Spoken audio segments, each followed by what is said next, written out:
Hello. Hi. How y'all doing today?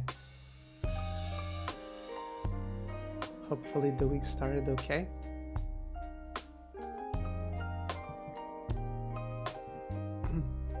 Oh wait. Yes, I've experienced sleep today, so I'm happy. I've actually gotten like a lot more sleep than usual, which is very good. I've also slept with my cat on my face. She decided my face was the best pillow she can have, apparently. Huh? Oh, hi Sun, thank you for the raid. How was your stream? Did you beat all your robots? I don't really know what the games you play are about. But yeah, welcome. How are you today? Let me shout you out real quick. Puppet Mecha Raid. Puppet Mecha Raid. Thank you for the resub, Ash. Welcome. How y'all doing today? Welcome, raiders. You are just in time to just in time for us to start. So everyone who's new, I am Rabbit, also known as Kuro. I do a bunch of art and sometimes also games. Yes. Played a weird robot game. Never came outside Japan. Oh. Wait, did you play it in Japanese then? I didn't know you could read Japanese. Or is there like an unofficial patch or something?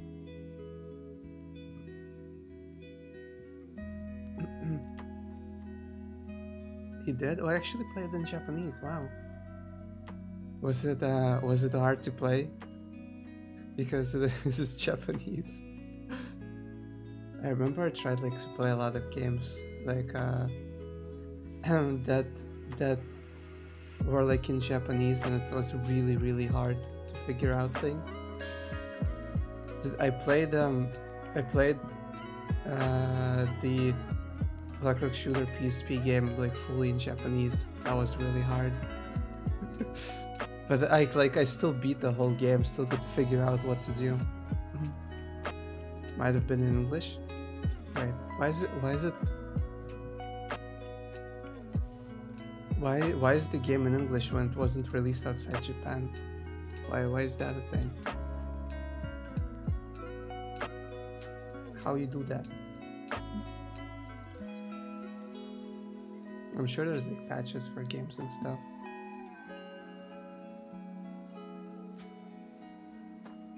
It's the real DS cartridge. Oh. You know, you like you take it like a step further than anyone else would. I feel like most people just play an emulator.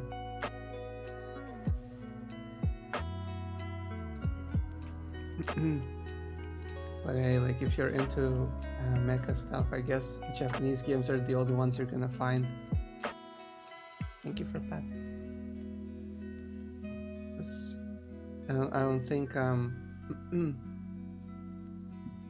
don't think a lot of mecha games like make it outside Japan to begin with.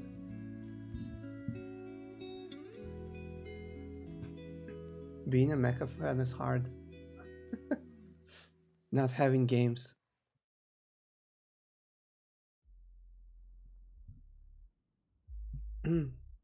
Alright. For today I decided I'm gonna start like a new artwork. Yes. Probably gonna do like a bunch of sketching today, mostly.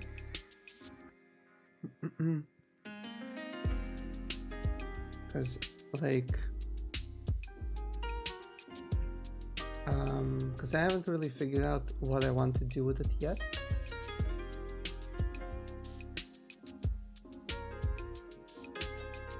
But I know it's gonna be like one of the more like darker themed artworks, I guess.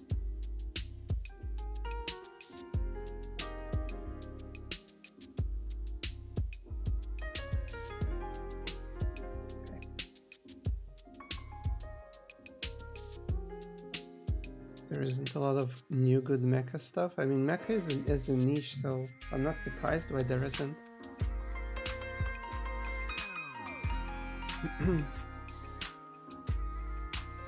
I mean, how do you make a good mecha game to begin with? There's only so much you could do with like big robots fighting each other, you know? I can make the music quieter. That's too loud.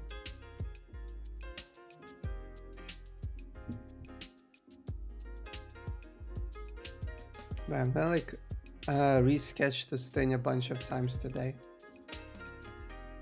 So I'm not really sure where I'm going with this yet.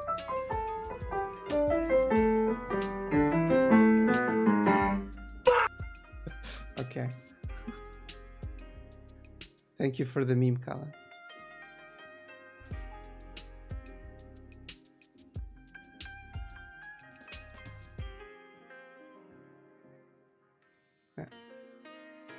I'm hoping I can like make it work, because this requires a full-on background and I usually suck with backgrounds, but I'm hoping for the best.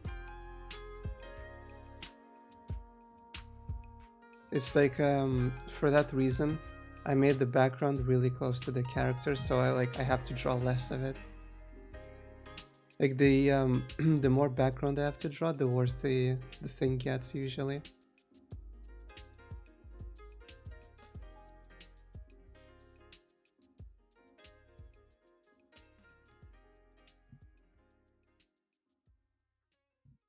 There are a lot of variations, but you know there are stories. What do you mean? I mean, I'm sure you can write a story with mechas included in it. There's plenty of like mecha anime, but like the game part would I feel like the game part is the most difficult part to make like a mecha game. Because like you need to make it something that's like interesting than just, you know, like you having a robot, upgrading robot, or like changing robot and fighting other robot, you know? It's like what else do? You have to like come up with something really interesting. Because like otherwise it's gonna be fun for like a mecha fan, but it's probably gonna become boring fast for like any, you know, any person who's like not looking for that kind of game.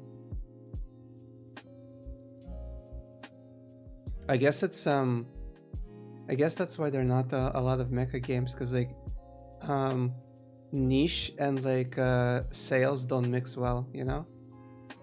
I've actually watched I watched a video essay on this topic yesterday, which was actually really fun. It's like the it's like an essay about like games catering to their fans, to their like hardcore fans, versus trying to sell copies by like, you know, like how do you sell copies? You make the game accessible for like as many people as possible. But it's like not really, like not gonna be able to do that when you're like making a niche game, you know. Ace Mecha is basically a shooter like Titanfall. Titanfall is a niche game though. Why like Apex is a thing and Titanfall 3 isn't? Because like and like why in Apex there's no Titans or anything like that? I'm sure they tried to work with Titans in Apex, but they soon realized that it doesn't mix. So they just scrap Titans and let you just have the movement of Titanfall. And you know, it ended up being really successful because there are no mechas anymore. It's just really good shooter.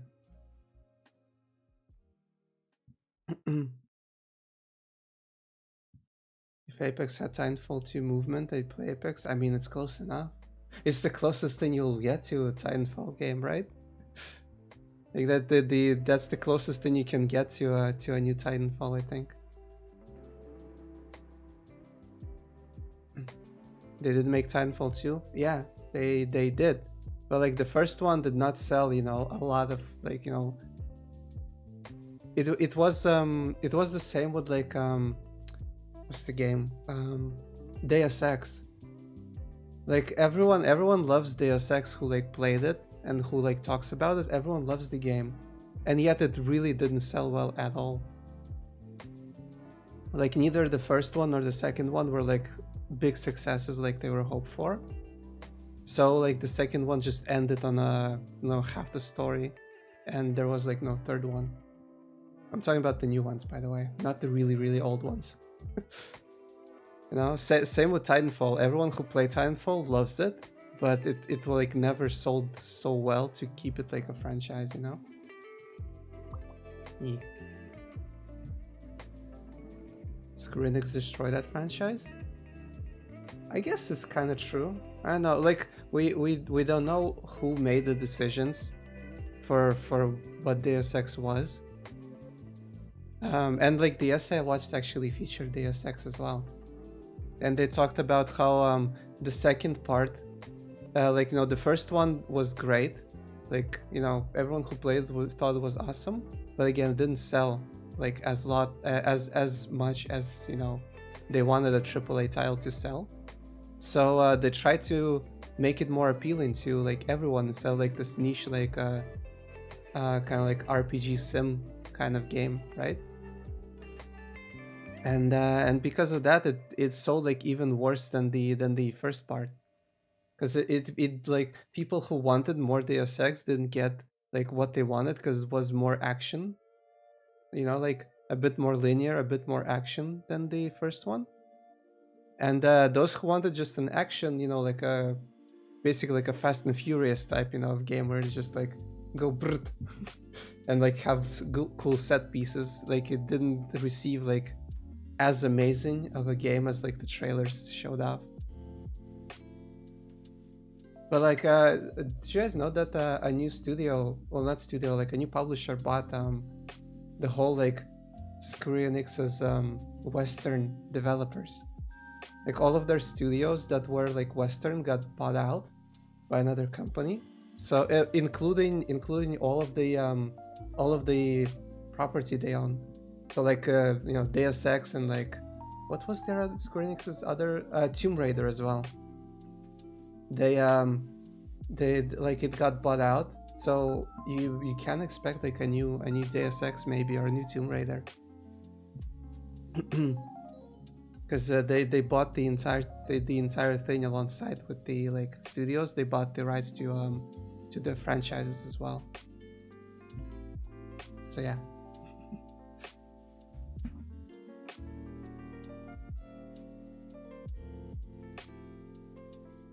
Swedish company? I'm not sure which company it was.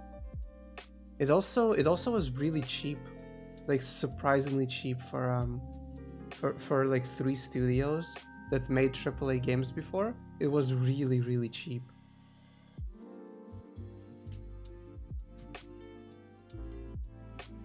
And the essay talked about that that Square Enix probably just didn't want to like bother with any of those anymore, so they just kind of sold it off like as fast as they could, I guess. I don't know.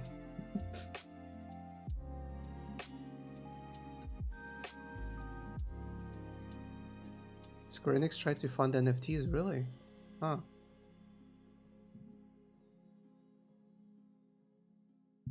I mean, I never was a fan of Square Enix to begin with, so I don't really like. They don't really have like a franchise that I like am really interested in, so I kind of like don't really mind whatever happens to that. But I guess it's like super disheartening for people who actually like love their stuff.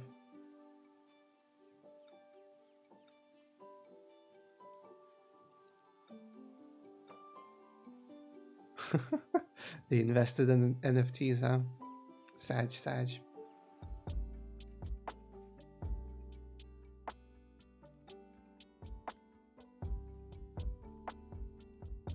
I know why people thought NFTs would like catch on to begin with. I'm gonna take a nap. Yes, and have a good nap. Thank you for raid again.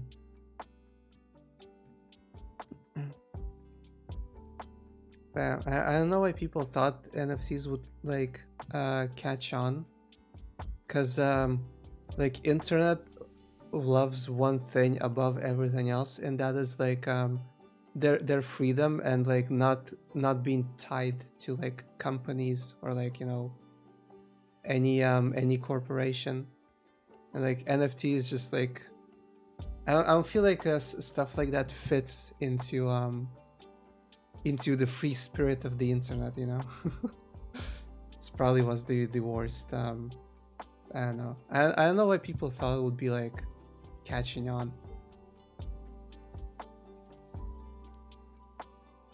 I'm not really knowledgeable about NFTs to begin with, to be honest, because the second I thought even about like the second I heard about it and I loosely got an explanation as to what that is, like even as an artist I was like, this is stupid. this is gonna like die really fast. This is really stupid.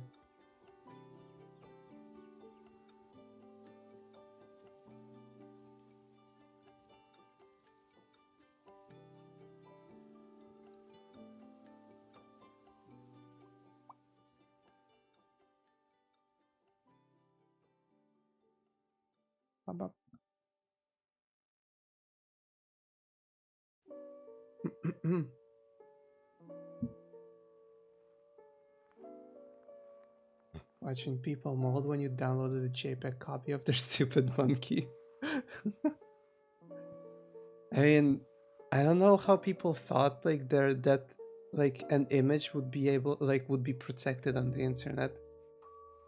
Because like the second you use the image in anything is the second it's like it's out of your hands, you know? Like unless they make some magic software that that comes like pre-coded into like the JPEG that like has like, you know, let's say a big sample or like a big watermark at the top of the image that you physically can't remove. It's like impossible to to keep an image protected.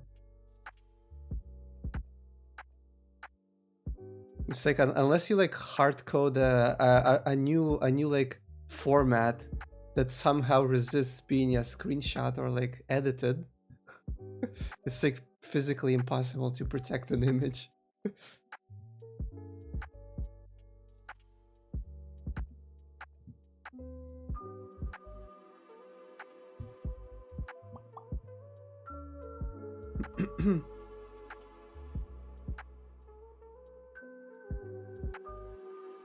They tried? They did? Wow.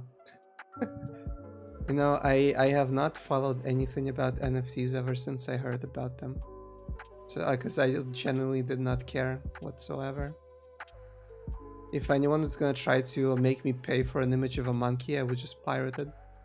I would have no remorse.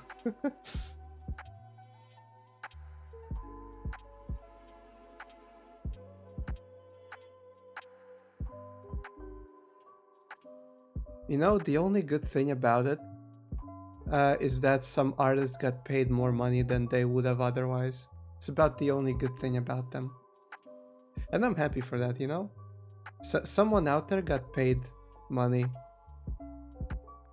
Someone who made the monkey got paid. It's about the only good thing about it.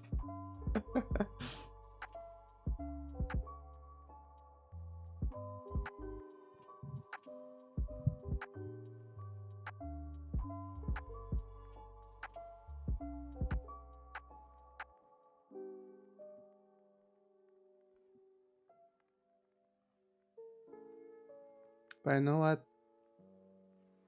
I'm really hoping that the new publisher that bought out the rights to make Deus Ex actually makes a new one, because I really loved both of the Deus Ex parts. Like I played both of them, and I really loved them.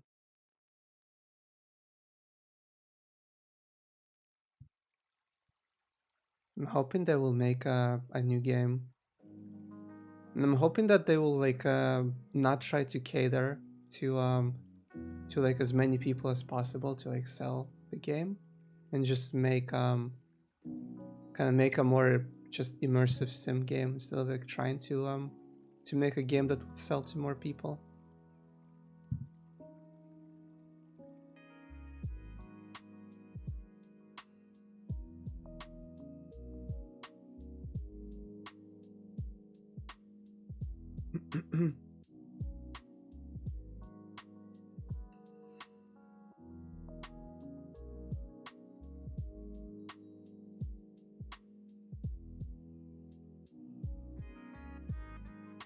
You know, this backpack is kind of weird.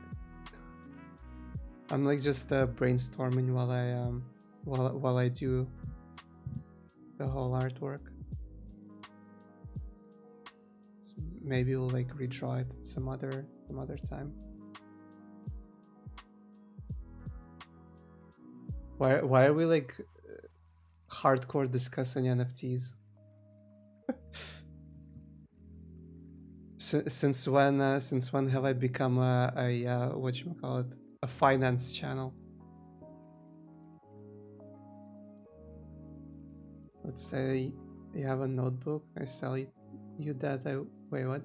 I sell you that I will write in my notebook that you own rabbit here. Would that be illegal? In what?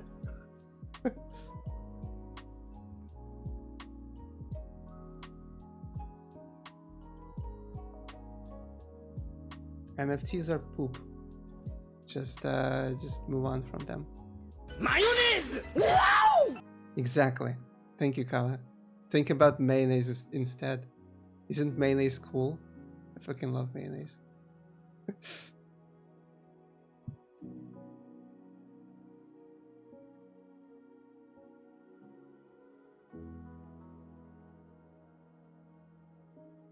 Tomb Raider didn't sex with Soul. So Square Enix could invest in NFTs. I actually, you know what? Tomb Raider was a really, really good game. Like the first one was really, really good. I feel like I don't know. I feel like they went wrong the second they wanted to like make it kind of like an almost annual game. So they started like releasing, part 2 and part 3 and whatever the hell. And then it was just like the same game in a slightly different setting. I feel like they should have like waited and like, kind of, it's like the same as Uncharted, like Uncharted is like a really big franchise. But I feel like everyone loves it because like the story moves somewhere. Like, you get to see the main characters like age and whatnot. And the settings are extremely like varied. And Tomb Raider felt like very similar. Like when I played the first one, I was like, I really loved it. And the second one, yes. I felt was kind of like same-ish. I think there's a third one too, right? When I played the third one, I was like, I played it for like 20 minutes. And I was like, it's exactly the same game. Why am I playing this again?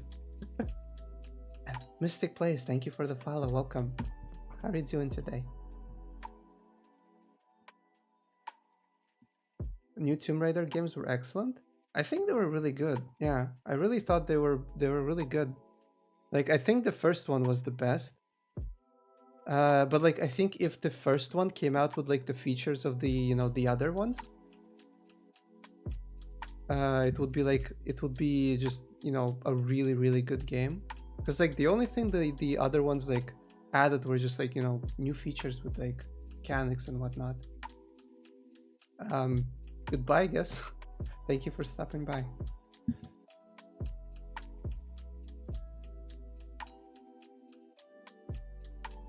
I feel like they should have just worked on the like more of a kind of settings and story, because it could have been the series that could have grown to be as big as Uncharted, I think. But like that's why Uncharted is really good, because you don't see it often, Like how long did people wait before Uncharted 4 was released? I think it was like a lot, wasn't it? I forgot. Uncharted ended? I don't remember the last. Like I played through the last part, the latest game, and I feel like it like wrapped up mostly, but like I feel like it has still like kind of potential to just like be Uncharted, but yeah, maybe with a different character. Cause now I kind of like vaguely remember, because I played like, I don't know, 3 years ago or something. I vaguely remember that it kind of like ended with him just like having kids. So like the next Uncharted could be his kids doing dumb shit. That could be a thing.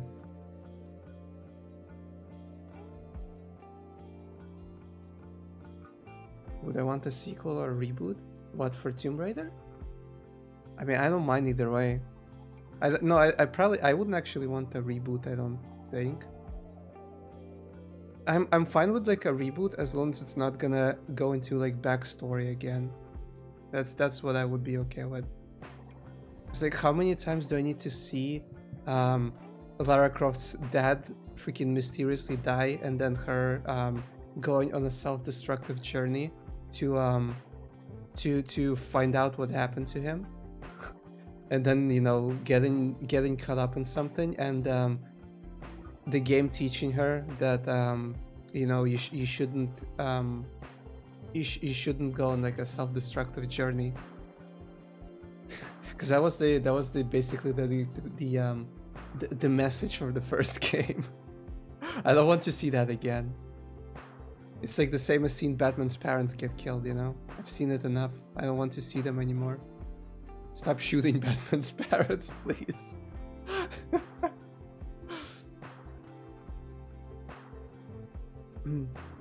Was Uncharted without Nathan? I think it would still be a really good game. Like, I think the game works really well because he has a great personality. Like, it's really like a lovable character. But I think the game does not really like super hinge on him. As long as there's like another like interesting character to play the game with, I think I'd be fine.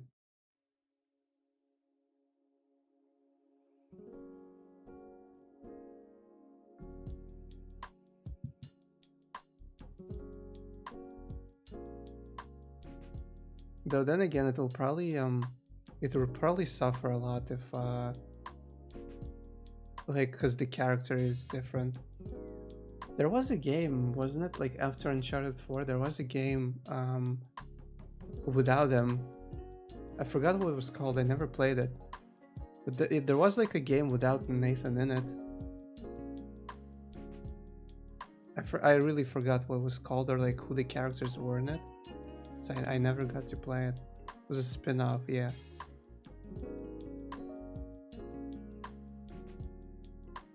I mean, I don't know. Like, personally, I don't have like a big attachment to characters from Uncharted. So as long as the game is like, you know, on the quality level of Uncharted 4, I would be pretty fine with it. Here's how you know that Uncharted is a good game. When I played it, my mom like sat through about 80% of me playing the game. I mean, she said that, yeah, like the shooting part is like is boring. It's like, you know, the gameplay part wasn't interesting to her, obviously, but she said like she really loved watching the story and everything about it, and like just looking at the like beautiful like locations in the game. She really loved it. That's how you know the game is good, when your mom tells you it's a good game.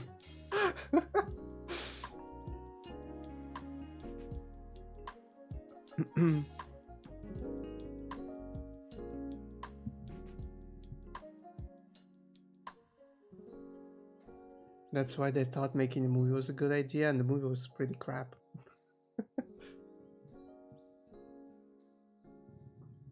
I mean, I don't think the movie was good, personally.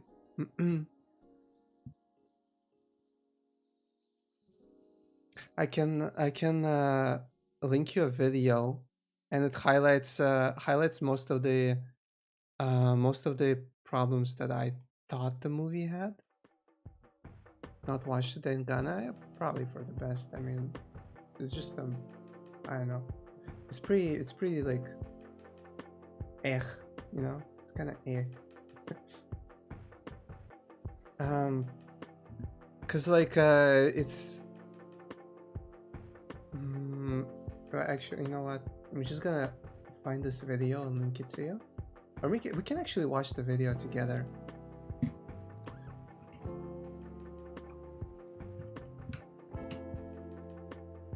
Is it a long video? I kind of forgot. It's 20 minutes long. Man, my throat today is dead. If you're gonna watch a movie from a game, it's new Sonic one, hell yeah. I'm still waiting for that to be like watchable online. I really want to watch it too. The first one was really fun. I mean, the first one had issues as well, but I think it was great regardless. I think the first movie was brilliant. Like it was just like the only thing I disliked is that it was a bit too cheesy. Like, it's a kids movie, obviously, but like they hammered in too much that like the point about, like, you know, friendship and whatnot. You know, like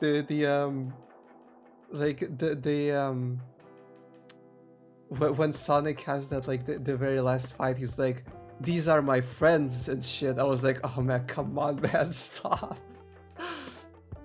That was the only part that kind of was like a bit cringy, but overall it was a fun movie. I really liked it. Can't wait for Sonic 3. When are they gonna introduce Shadow? Bro, when are they gonna freaking introduce the Alpha Hedgehog? I'm You know how they like to make references for memes? It's like the first one had Sonic memes in it, right? I'm really hoping they do fucking I'm really hoping they reference the meme where Shadow says you're a beta male, Sonic. Man, that would make my day. I really hope they will have that.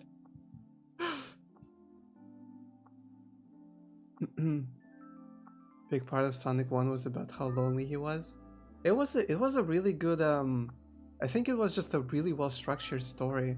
It's like for people who played games and who know who Sonic is, the movie was great because they know Sonic, and for people who never seen Sonic before, it was a great movie because you didn't need to know anything about him. It's like they made a slightly different backstory about like why he's in, you know, human world, and like why he's the way he is and whatnot. And like what I really loved is that they didn't go into like the stupidest like I know, kind of like made up shit as to like explaining how his powers work and like why he has them and all that shit. It's like a lot of movies, I think, when they like try to take a character and place them in like the human world for us to quote unquote relate to them, which is also stupid. They like also find stupid reasons for like how their powers like work and how like what's the like science behind them. Like I'm not sure why they have a need to like do that, but like I'm really glad that they just like established like, yep, this is Hedgehog, he run fast, there you go. And because of that, people interested in Hedgehog because he run fast. Twitter, why'd you redeem that? You're already a mod. Why would you redeem that?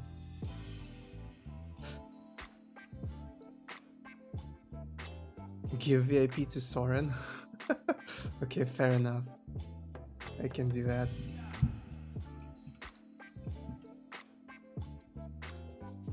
Does command work like this? Does this work? Yeah, okay, it does work. Nice. You're now VIP. Good shit. Good shit. But yeah. Yeah, like I did they confirm that they're gonna make a third one, by the way? I mean, I haven't seen the second one yet. I know Tails is in it and I'm happy. Also Knuckles is in it. But like, have they confirmed that they're gonna make a third one? I hope they like touch on the I hope they touch on the Sonic Adventure series like in the movie. I want to see Chaos in it. Like the whole thing about like the you know, Chaos being in it and Shadow being in it would be pretty cool. Okay, wait. I wanted to watch the video of why you shouldn't watch Uncharted. Done. Okay, there we go. This is my channel is now a React channel. This video brought to you by Hush, don't scream. My channel is now a React channel. Deal with it. I'm gonna also link the video so you can go watch. And like I really like this this creator because he makes a really good essays on movies. Island titles, the perfect last-minute Mother's Day gift, 10% off with code Filmento. It's like why you shouldn't watch Uncharted, the movie. These people could tell a fake when they see one, all right? You have to believe the lie yourself. Love this guy's You videos. belong Yeah, I here. know, right? You're one of them. He makes really good I essays think I on pushed you in movies. too far. Also, welcome, Hero. How you doing today? Is that okay? Reacting rabbit, exactly. After being stuck in development for the last 14 years, Sony and PlayStation's Uncharted movie is finally upon us, mostly to remind us of what we didn't get. We didn't get the director of American Hustle or Bumblebee or 10 Cloverfield Lane. We got Actually, I've never watched Bumblebee. Is it a good movie? I completely skipped it. I've only I watched like what first 3 Transformers movies before I gave out, and I think by the time Bumblebee came out, I was like, I'm done with Transformers because like I can only see so many explosions before it's the same movie. Easily the best. Okay, I probably should watch it then. Hustle or Bumblebee or 10 Cloverfield Lane. We got the director of Venom. We didn't get actors to most embody the characters. We got commercially viable personalities who mainly just play themselves. Plus the other ship, plus the value of the ships themselves, which you can't even put a price on. This could be a game changer for me. If I can apply that technology. Wait, to this my guy invention, played in I never had- Transformers. Overall, was the game franchise grew to become one of the best in the business, we got a movie By the way, that do you guys like? I hate the most when like movie directors or whoever else is in charge of casting, when they hire people to play their movies because like they hire the actor to play themselves basically. I really hate that. Like there's a bunch of movies like that where um like it's okay if the movie's like written with that actor in mind, I guess. But like when it's a movie and then they cast someone and they tell them like, oh, just play yourself because you're like extremely popular and a good actor. It's like, yeah, they're a good actor, but like they have to play a role. You know, they can't play themselves. I really hate when like movie directors do that. It's like it comes off as super dumb. It's like, why is this person just playing himself in the movie? I don't know. Like you could honestly say the same thing about the Sonic movie and Jim Carrey being Eggman, because like he just kind of plays himself, but like I like I can still understand it because like Eggman is kind of a comic relief character, like a little bit, even though like I would like him to be a bit more serious, but like I get it, it's still a kids movie, and like Eggman's kind of like the stereotypical bad guy that needs to be defeated. So like making him funny is like a good call, and Jim Carrey is like always a great actor no matter what. But like a lot of movies are just kind of do that, and like I really hate it. Difference between casting someone who fits the role and making the role to fit someone. Yeah. It's really dumb when the people do that. I know it feels like it feels like the writers didn't know what they wanted the movie to be, so they just wrote it to be popular. was at best mediocre. And the craziest thing is that despite all that, I kinda liked it.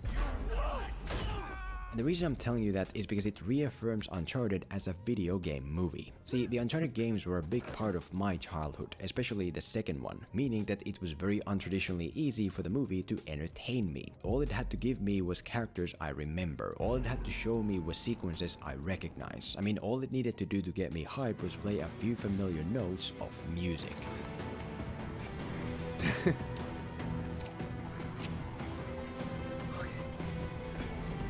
Just as I talked about in my Mortal Kombat video from the opposite perspective, that's not actually a good thing, because it means that Jim Uncharted Carrey's isn't series a roles are movie good. as much as it is a video game I mean, movie Jim Carrey's a suffering from good the actor effects to of begin the with, I video game think. movie curse. That's a topic we've covered many times before, but it essentially means that the movie's video game origins ultimately devalue it as its own separate thing. This can, for example, be something very superficial, like forced Easter eggs that for hardcore fans can be cool. What the hell happened to you two? Fell out of a car that fell out of a plane? But for casual audiences makes zero sense and just deviate from what's going on. Something like that happened to me once. Okay. But superficial stuff. Can we talk about how awkward that is? Like, why? It's the same as fucking what's it called? Warcraft movie. Where like it's just references to the games. It's like, huh? I if I don't play the game, it's like what was this shit? Why they just like have that awkward ass conversation? You know? It's like, yeah, probably why like most video game movies suck is because they write like a movie about a video game. They don't write a movie. They just like, yo, have you played this shit? Look at this movie. It reference, yeah, it's cool, right? It's like just write write a new thing based on the characters Like of this the aside, the game. curse also carries much bigger, more harmful effects that affect Uncharted on a much deeper level, from the characters and their relationships to the action-packed sequences to the emotional side of the story. It's almost as if the quality of the movie on all of these key storytelling fronts becomes worse just because it's based on a video game. That is the video game movie Curse, and despite my own bias of liking the movie, that is what we're gonna focus on today to add on to what we've discussed before. Here's a few key reasons why Uncharted is yet another victim of the video game movie Curse and how to hopefully fix it in the future. As you can see, it wasn't a good movie. The first video game movie problem with Uncharted is that it relies too heavily on its characters' pre-existing names instead of introducing them and their relationships in a worthy way. For example, Nathan Drake's journey begins as a bartender in New York, and his introduction is actually pretty okay. Essentially, he has a meet-cute moment with his customer who grows fond of him. You're kind of weird, but kind of cute too. And then he steals her bracelet. Doesn't return it, doesn't end up having to apologize to her, just steals from her, which highlights his personality well and also isn't something we usually see in these movies. Bad guy. But after that, the movie then introduces Victor Sullivan, and it's one of the most mundane intros you'll ever see. Basically, Sully has appeared in the bar and for no discernible reason tells Nate that they should work together. Victor Sullivan. You can call me Sully. I got a job coming up. And then steals the stolen bracelet. After which Nate very effortlessly breaks into Sully's apartment where we get exposition about the treasure as well as Nate's past. I know the legend that his voyage wasn't about exploration, it was about finding that gold. But you know my brother Sam? We were getting close to Captain Elcano's tomb, but Sam was sure we... After which Nate goes home and has a very on-the-nose change of heart and decides to help Sully find the treasure, which then leads us to even more exposition about this upcoming auction that holds the MacGuffin they need. Key that unlocks the chamber. It's just them explaining everything to each other. And the issue is that there's no kind of meaningful event or experience to meaningfully construct a relationship between these two that we could care about. They kind of just meet and agree to do this heist. I mean, even in the heist, they don't actually do anything together. Nate goes to hang out in the lights while Sully does his own thing. It's not really a shared experience. Like, I don't feel like I'm watching younger versions of Nate and Sully going on a journey here, as much as I'm watching a young guy suddenly go on a journey with an older guy in a way that's honestly pretty weird. It's like a stupid thing that pick up an accomplice. movie, like video game movies do, is I need that another set of hands on it. you know the character, they do things. It's like they don't I mean, show it's you almost in as the if the movie movie expects why me they to do accept it, you know? and care about the relationship between these two just because their names happen to be Nate and Sully. To better highlight what I'm trying to say, look at the introduction of Chloe Fraser, which is her literally just walking up into frame to talk. Hey, Chloe. Who the hell is this? Nate, I'm a friend of Sully's. This might be good enough for me That's as a it. fan because Chloe is the one piece of That's all you casting they get. nailed, but in the context of the movie, not so much. Like, Yeah, it's like nothing if you meaningful never happens here knew to this meaningfully character, it's like, introduce Chloe who the and her fuck is this? connection with Why Nate. is she here just now? inexplicably steals the MacGuffin from Nate's bag, You let her take the cross? and then there's a fun little foot chase, and then she's like, yeah, okay, let's work together. Which church? Like, there's something missing here. And as an example of what that something could be, look at Finn and Poe in Force Awakens. These are two strangers Never facing watched any of the circumstances newer that Star force them to Wars. join together in a meaningful enough way that immediately makes us care about their connection. Or as an Uncharted example, look at Nate and Elena Fisher in the first game. They immediately have to work together to survive a pirate attack, which creates this bond between them. A bond that then makes it that much more impactful when Nate decides to abandon her despite Just what don't they watch just the went new through Star Wars together. movies. Wanna hear a little secret? I've never And in the watched the same old way, ones this movie either. should have built its characters and their bonds around something instead of simply relying on their pre-existence from the games. Don't just have Nate and Sully don't know meet why I and never spout got exposition. Have interested in something them. happen in a way that brings them together. What do you think you're doing? He's just a kid. Now there would be a discernible connection we can care about as they begin their journey. Now it would carry much more of an impact when Nate finds out that Sully's been lying to him the whole time. That maybe the entire shared experience that connected them was a lie orchestrated by him to get close. You're okay, kid. My friends call me Sully. The point is that in the sequel, do not Forget the introduce Marcus Elena music. Fisher by having her just show up to say her name. Do something with that introduction. Build it around a meaningful shared event that establishes her Then I as a can't get hurt character by the and new connects ones. her to Nate either mean, I never watched the positively new or ones either. negatively. Nate. I'm just not interested in Star Wars. I don't know. Because if you don't quickly Like give sci-fi the audience interests any me, reason but to like care about your when video it's game like characters pure and their connections space, in I any don't way, really get most invested non-video somehow. game audiences are not going to care. I like that Filmento always uses Tyler 1 as PNGs. The second video game issue here is that most of the sequences in Uncharted are redos of what the games have Are they in already done sci-fi? in a much better What is it way. then? For example, the movie begins with young Nate breaking into this museum with his orphan brother Sam, which is essentially the opening from the fourth game where we had to first break out of the orphanage by sneaking around nuns and then jumping around with Sam. Come on, Nathan. Except here, pretty much all that sneaking and jumping has been cut out to the point where almost only the exposition remains. First guy to sail around the world. You just took all the People credit. call it space. What the hell is a space opera? Son of Sir Francis Drake himself. Mom and Dad, they're gone. His map is worth a fortune. Meaning that we have the same sequence designed to build the backstory Space between these fantasy? orphan Okay, brothers, now we're except just as a lesser nitpicking. version of what the game already offers. Space, science, kind of, you know, really related stuff. We need this. But this.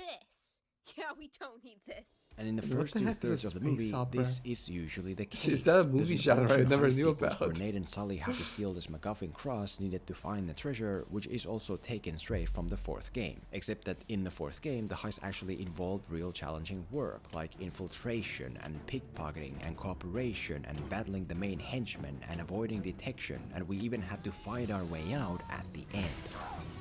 Man, the game was so cool. I really like the game. Whereas Super here, fun we to just play. walk into the showroom and then walk into the control room and then play Tarzan while Star Sully Wars takes doesn't the really cross like explain the candy from a tech, it just child, and then exists. we literally just The walk sci-fi out. need That's to it. explain the science Like, behind what a way to go under the bar set behind by what the you're game. watching. You know, there's a fun little foot chase I between Nate and Chloe never in a thought warm, it needed culturally to. rich environment, which I prefer Like, if in you the want third to game where explain we're how the chasing world the bad works, guy sure. and where it was much If you more don't, then intense and don't. interactive Like, if the movie's with good, the I'll just environment. watch it. There's a tomb sequence where Nate and Chloe follow old unfarmed tunnels, which is a hallmark of the games, except here there are no Jax, real thank you for puzzles the or raid. gymnastics Welcome, or anything raiders. like that involved. All they actually have to do is turn a key and How are then you not doing drown today? until Sully turns the other key. I mean, to it's to, cool to that they everyone, mix you're it up with a welcome. modern I'm setting. Kuro, you can call me Rabbit as well. We're but doing the art tomb today, but itself we're in doesn't a really little offer bit of an anything the games intermission. haven't already done better. Watching some There's an arrow videos. pointing this way. The eye of providence. I say we go with God.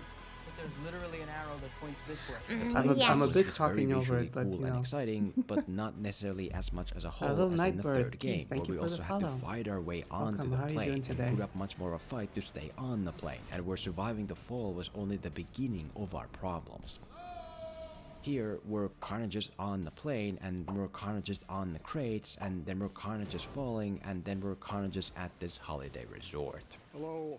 Like, don't get me wrong, as a fan, I personally thought this plane sequence was amazing. I love how they made it more about the initial survival on the crates. I love how they I've kept seen the this fall as a video, yeah. continuous shot. I really in the like game. Filmento's Overall, the videos. sequence brought up so many great memories that I was smiling the entire time. The point I'm trying to make here isn't so much about whether the I don't think the sequences movie are is like good or not, super but bad, rather more but about like whether they're good enough or not. it's 'Cause how definitely can like you if you've justify never asking the seen audience to spend Uncharted, $12 to watch it's something not a when good they can movie right like now to go watch a explain it. much better, more expensive know? version of it on YouTube for free? How can you justify making a lesser version of something that already exists? That is my point. And to be fair, in the third act, this issue gets solved. Essentially, Nate and Sully find the hidden ship treasure when the bad guys suddenly show up to airlift it out, which is a combination of the first and fourth game until this happens. Follow that ship!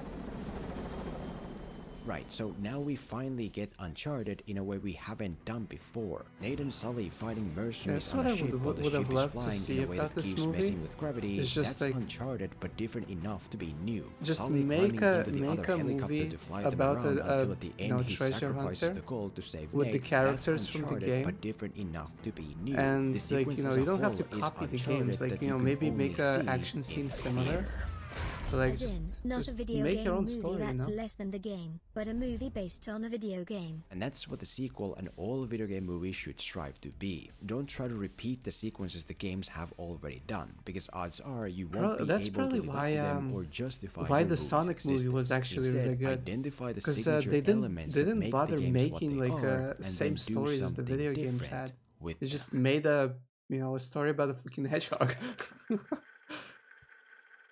Like even the backstory is like The different third to video like game the issue with games Uncharted where is that you know, it's too much fun, in that it doesn't take itself because like seriously in enough the to games be there was never like a emotionally point that compelling. like people hunt Sonic for his power. The first side of this is that most of the challenges the heroes face are way too easy, as I touched on. All we have to do to steal the expensive MacGuffin from the auction is play Tarzan for a bit and put on a jacket. Addison wanted me to take that to the vault pronto. Okay. Thanks. All we have to do to get to a restricted church area is walk down there. Oh, kid, I'm watching our back. What if the nun comes down to get you? All we have to do to get on the plane is just appear on board. All we have to do to stop Chloe from immediately effing us over is, well, nothing. You know, the challenges are way too light-hearted. There are almost no obstacles where you can feel dread that the hero might not actually make it through them. The second side of this is that there are no consequences to anything that happens. When we come across deadly traps in a tomb, it's just for laughs. Well, it was 50-50, so I made a guess. A guess? That could have been our heads. Well, clearly she turned the keys the other When way. we fall out of a plane in the middle of nowhere, there's a holiday resort right It's there. kinda like When Nate gets downplays the betrayed by action Sully and scenes into a Chloe, he still comedy. immediately works with both of them. Overall, there are no Why real-life why repercussions. do The new heroes movies, never like get new action injured, and their movies, relationships never feel truly like they have crack, to always just like in a fun kids dilute cartoon. themselves with Whatever this is. comedy? No, I'm done. No? You don't have to apologize to me now. She only cut us out because she knew you were gonna cut her out. Is it because Avengers did it and it worked there?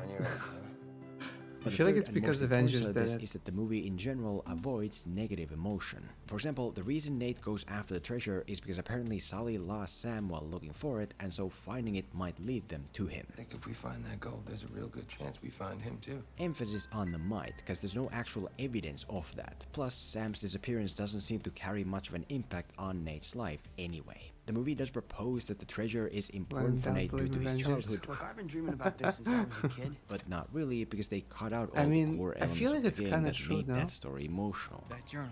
Like Avengers really did combine like comedy, action, and So like in drama other words, Nate goes in after a a really treasure good that way. isn't actually important to I him. feel to like look after for his that, brother every without like any this kind of evidence big or movie evidence that's of like, you know, desire to action find movie him. always has to have like And what could a more comedy emotional version breaks of this be? to, Well, what if you to, spend like, more time to lessen establish the brothers' poor any childhood negative conditions and how emotions they in the always movie? talk about that one treasure know? being their destiny? What if you show that Sam's That's why I really disappearance love still Batman. weighs on Nate's life and that he like still absolutely dreams zero, about fulfilling like their zero. childhood Well, goal? actually, there What if was you have one Sully like a offer tiny evidence bit that of Sam is comedy out in it. I there guess and like needs a. their help? And it Now, also Nate has actually an felt emotional really awkward drive to to me go at on least. the I journey. didn't like Now it the one truth bit. about Sam hits Otherwise, much like the harder movie's because just it was like a pure straight up dark lie all and gritty along. and it's Sam got freaking shot. awesome. Now there's much more there to emotionally invest in. As another example, look at Chloe's betrayal in the tomb. Essentially, there are these intimate moments leading up to it that bring these two closer together I in a feel like I great get the way. point. Like how Nate says I feel like I get the point. Yeah, like basically freaking they made a movie where like if you didn't play the games, it was like the characters made no sense because they just did things because they were the characters. Like that's how they're supposed to act because the game said so. And like everything's just kind of like, I don't know. The comedy is really like too much. Okay, let's continue drawing.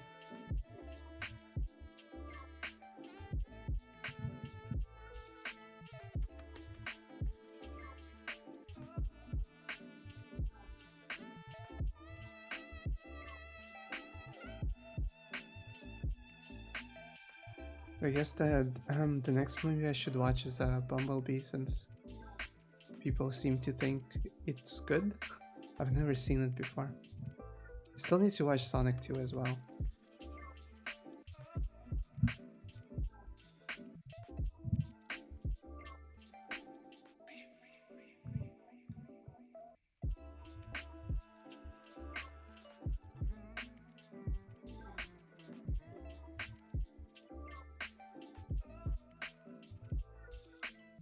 Or is there like any other like upcoming movie or like a released movie that's like really good? I've been like watching more movies recently. So I'm kind of tired of like anime. I only, well, apart from like watching Black Rock Shooter because I'm a fan, I can only like really remember one anime this season that I actually like liked and watched every episode so far. And before you say Spy Family, I haven't started that one yet. Everyone says it's amazing, but I haven't watched it yet.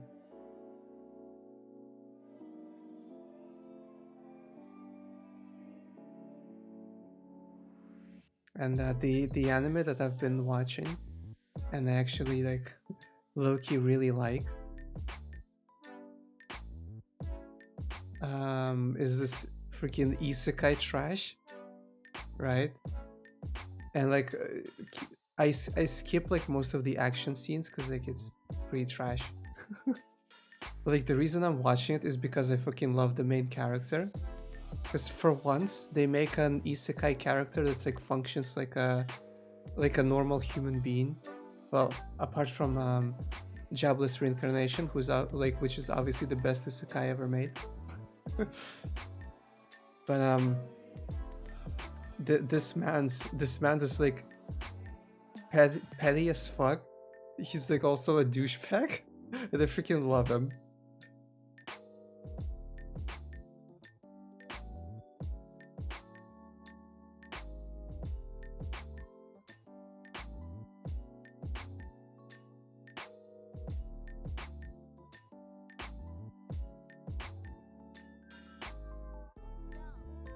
And then I'm kind of like tired of anime in general.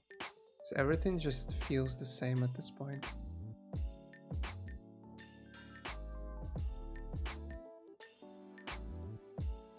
And now that I have like a new PC, I'd rather like experience more games that I've maybe missed. I actually remember that Dying Light 2 is a thing, and I kind of want to play it. I don't think streaming it is gonna be fun though. I don't know.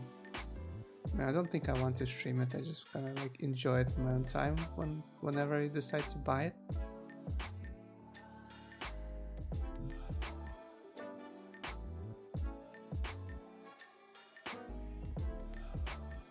Instead of that, it is finally time to play Metal Gear Rising.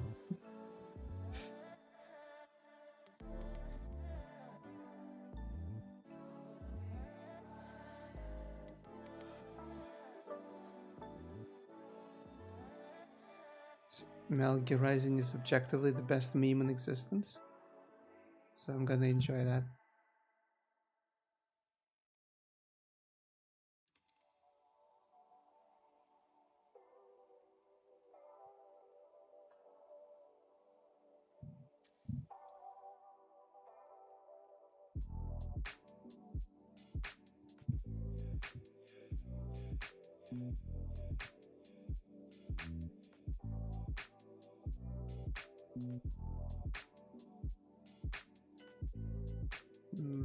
Not sure if this is it too thin or too thick with the legs? I don't know. I kind of want the clothes to be like kind of ruined and like dirty as well.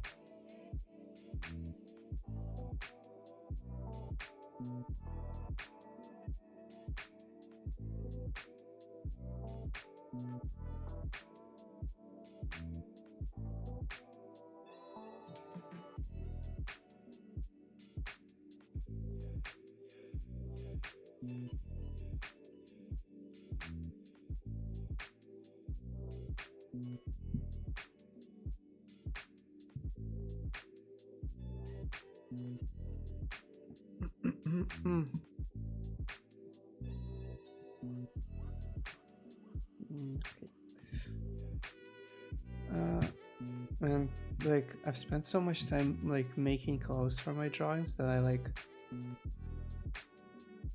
I can only make like pristine and good clothes. I feel like I don't know how to make like torn clothes.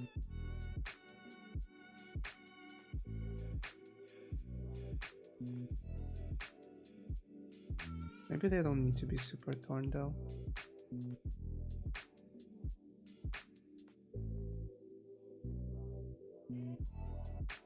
A fun fact, to like roughly draw this this hand over here on the wall, I had to go next to a wall and put my hand on it and stare at it for like 5 minutes.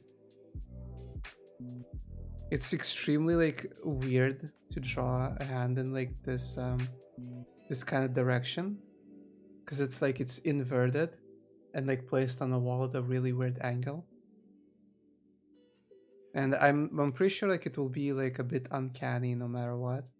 It's just like, I don't know, it's like the angle is extremely strange. And like it's pretty difficult to draw, honestly. So it's probably gonna look weird no matter what I do. I think I'm gonna have to live with it. I debated to like not add it whatsoever. But I feel like it needs something like, I don't know, something there. Sheesh. Kyle over here trying to make me naked. What the heck?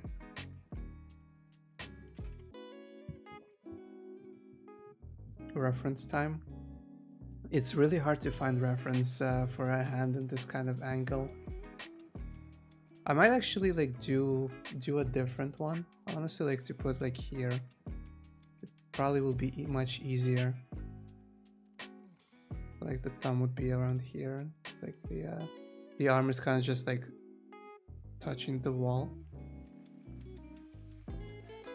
Or like it should be probably like outstretched over. It's too far, like over here-ish, yeah. Like perspective is super hard, honestly. Should be like around here, I think.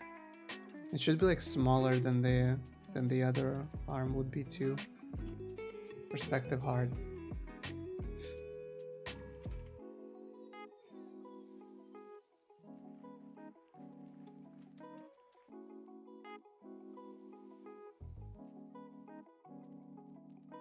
So like would it connect properly? Like the other shoulder's there. I mean it's, yeah, I guess kinda. Hold on. Oh no, it would actually like, wait, the hand wouldn't be there if you, okay, hold on. What I imagine is like really different. It would be like over here, yeah. So if you like lift your elbow like up towards the, like to place the hand on the wall like this, you'd probably like instinctively would like raise your elbow as well. So it would be like shoulder would be here and the elbow would be like here. And the hand would go like, arm would go like this, I think. So like your elbow would also be like really close to the wall. Yeah.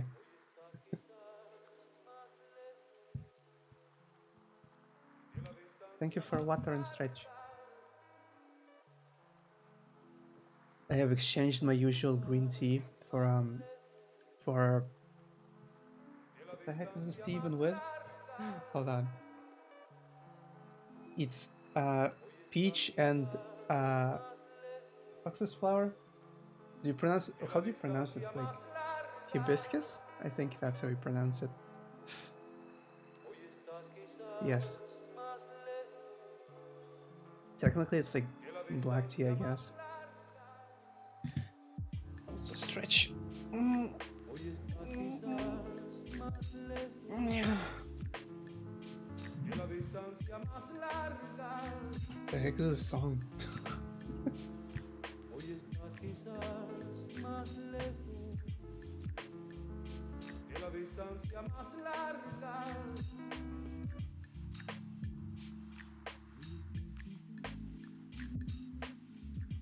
It's a good stretch, was it?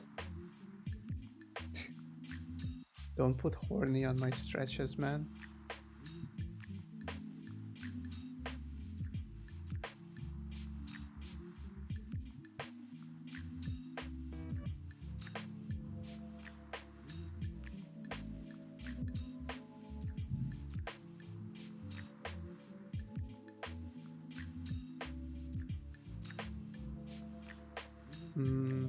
Okay, this looks like more the arm is like outstretched towards the wall like this.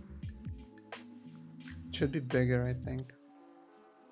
So otherwise I would need to like put it further away from the body. It's outstretched. Yeah, probably something like this would be more accurate.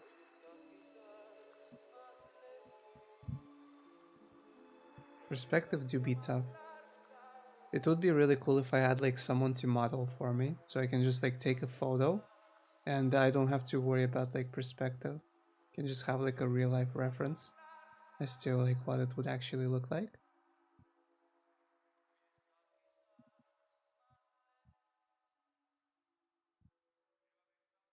You may ask, why the heck are you worried about like realistic perspective and poses? You're like drawing anime characters. But I feel like anime characters are drawn best if you care about like how they would be like in real life, you know?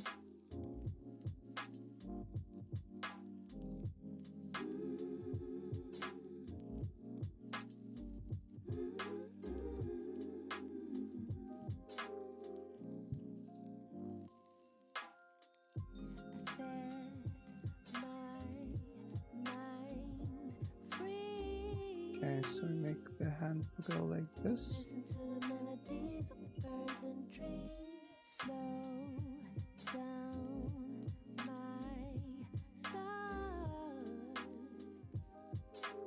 All I need is right here, right here. No, I have some shit to do. This is gonna be really tough to draw, honestly. I may want to draw like the hand normally first, without like perspective, and then just skew it later. I think that would be much easier to do.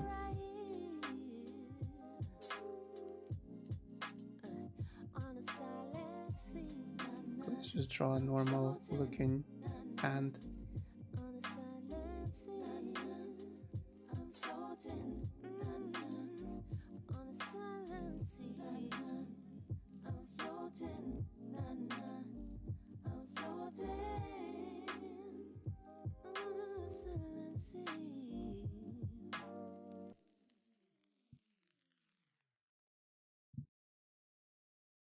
Okay, there we go. It makes it much easier.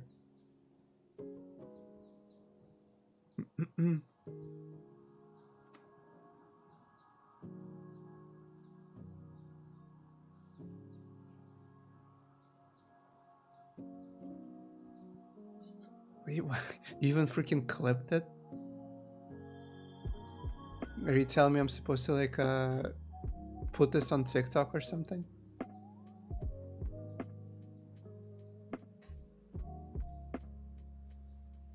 I'm calling the horny police. That's it.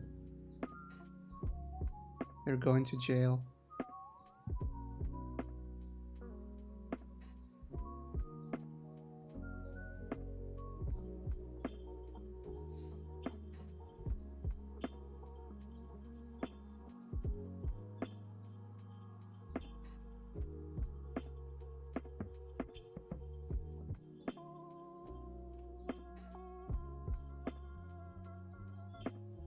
Okay, let's try to skew this and see what happens.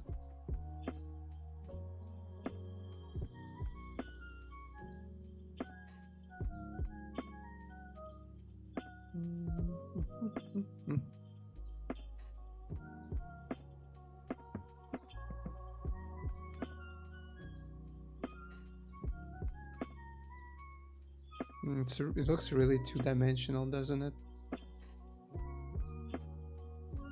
I'm horny. Shut up.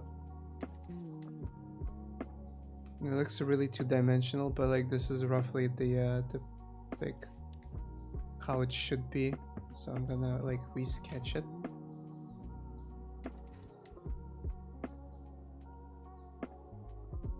Like a million layers at this point. I don't know which one is what.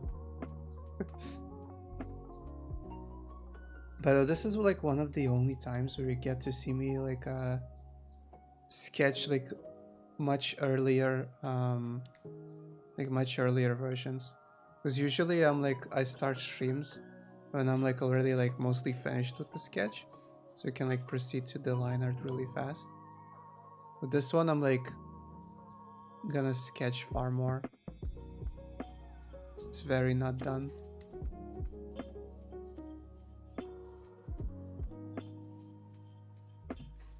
But like I really want to make this one work. Should be like, hold on, I'm gonna like look at my hand again. I feel like it should be more stretched out with the fingers.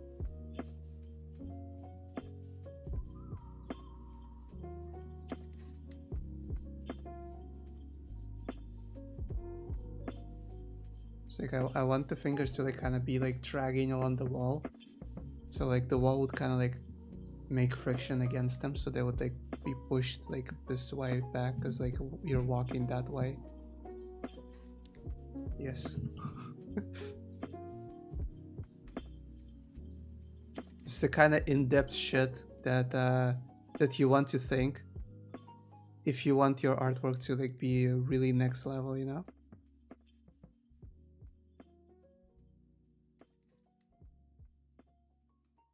The base of the hand can probably be like thinner.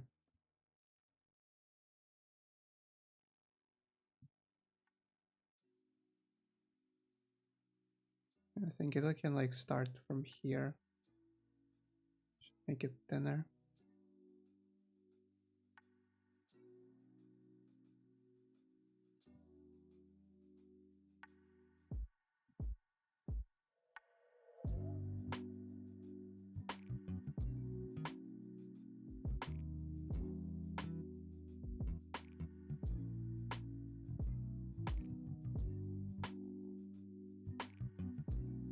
By the way, did you know that I like found a game that is brilliant for wasting time?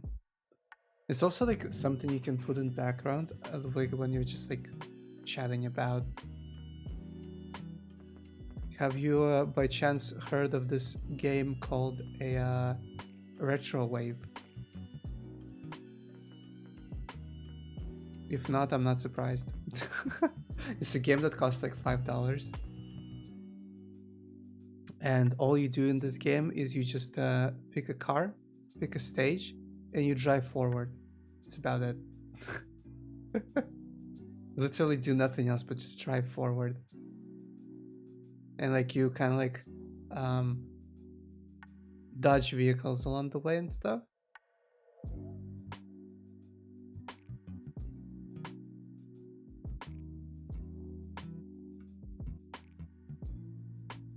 You can like spend hours on that. It's like mindless driving basically.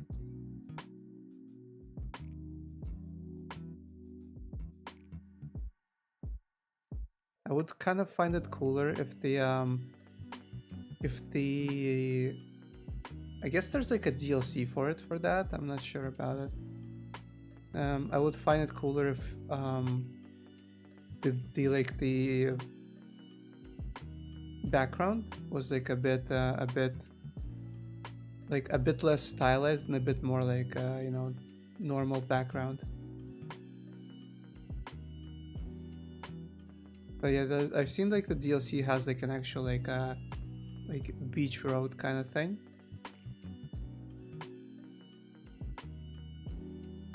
I don't know why, but to me that's like stress relief.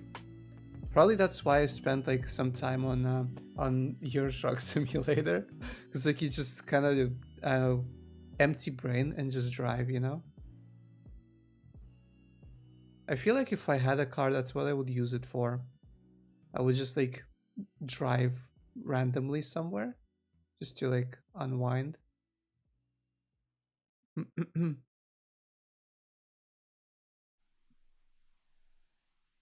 You'll retrowave me? Was that what does that even mean? I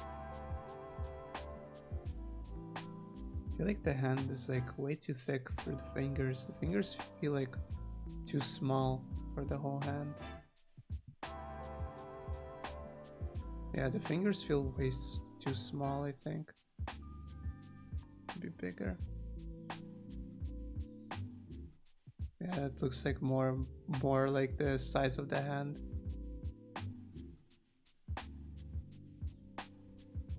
I think this is good. I'm not sure.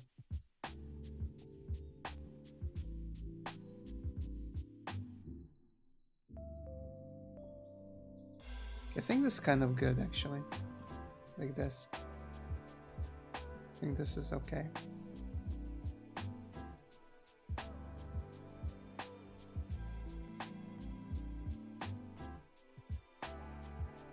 I feel like the hand itself is a bit too bulky and too wide. It needs to be much thinner.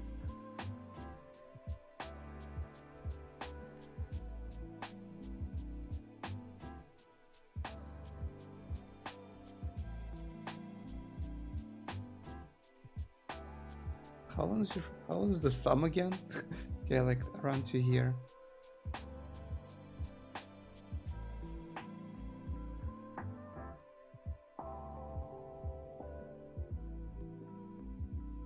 There we go. I think that's a really good hand, all things considered.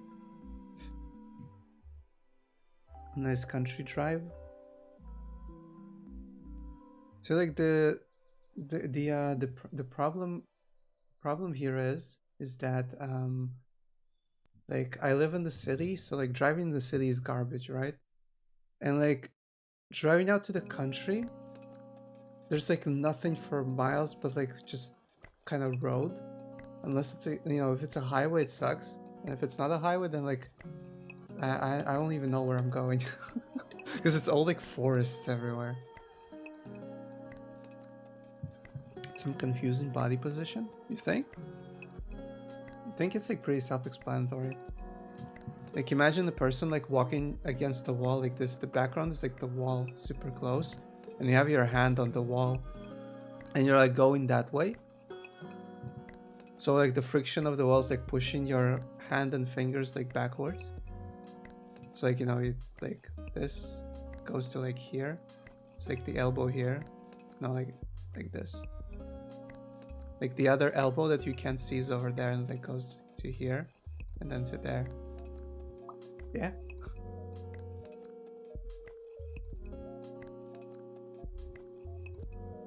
It's like imagine someone like going forward with like their back kind of like half turned to the wall. Like imagine someone sneaking next to a wall and they have like their hand on it and they're sneaking forward. But still, what? Still what? Are you confused about human body ability to sneak up to a wall? Not my average one. I mean, because I'm lazy as fuck, I don't usually draw something like really complex. Palm facing away from us? Yeah, it is.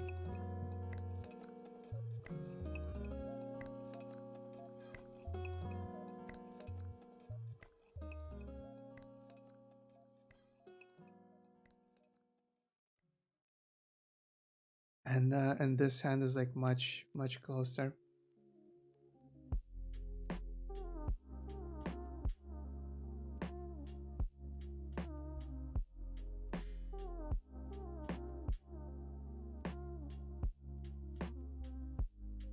Probably add like the curled fingers here. So it's like, it would be like roughly over there.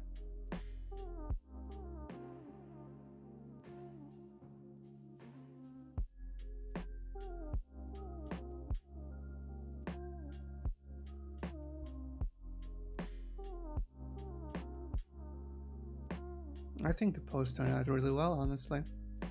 The thing I don't like is the clothes. I haven't really figured out what I want to do with the clothes at all. I kind of want it to be like a sleeveless something, but like I don't know what exactly. Maybe like a cut off kind of like half hoodie or some shit like that. Maybe it should like end over here. And like have a bit of stomach showing.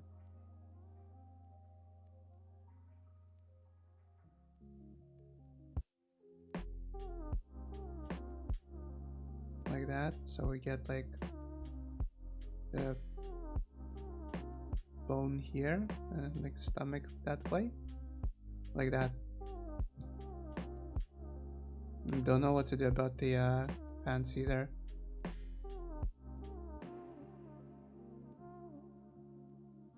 feel like the shape of them is really silly looking.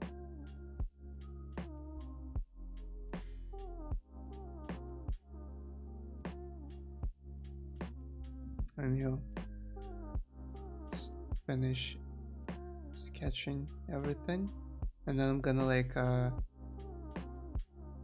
possibly make a new layer up top, or like sketch the background next.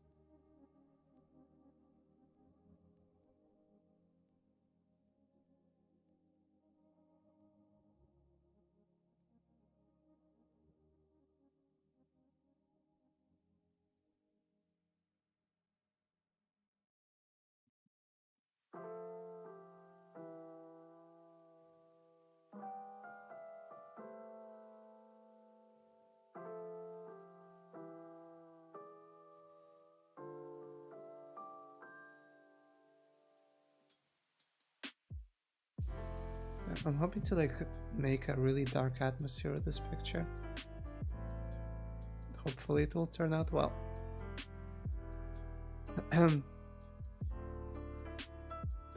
Maybe I should go like look at the latest Batman movie for references for the lighting.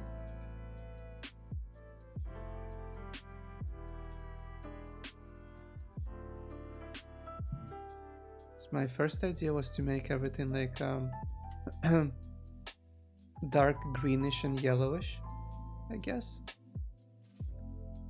Maybe I should work with like red.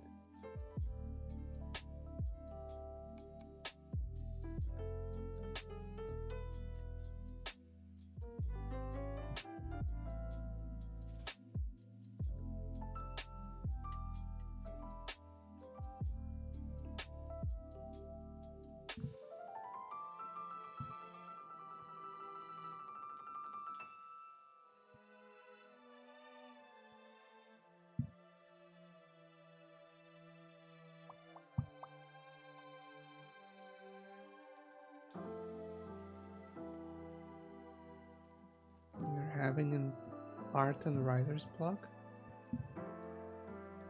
Well, I guess you either forced yourself to do something, or you just wait until it goes away. Only two options, I suppose.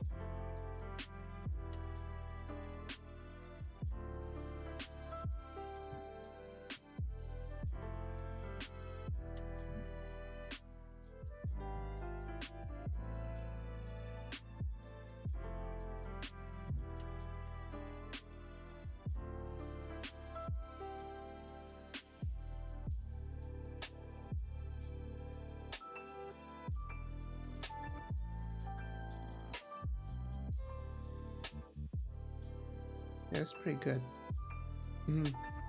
Gonna try to do the background as well. I'm sure it's gonna be like looking pretty alright during the sketch phase, but then when it comes to like coloring everything, it's gonna look like shit.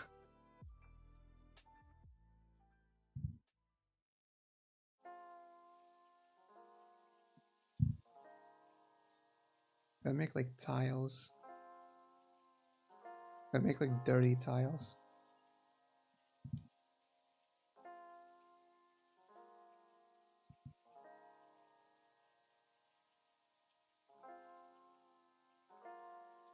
True, but still gonna bitch about it? Fair enough.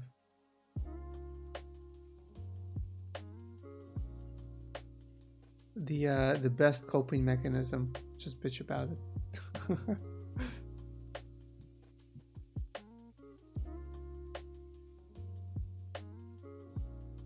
And my head kind of hurts today.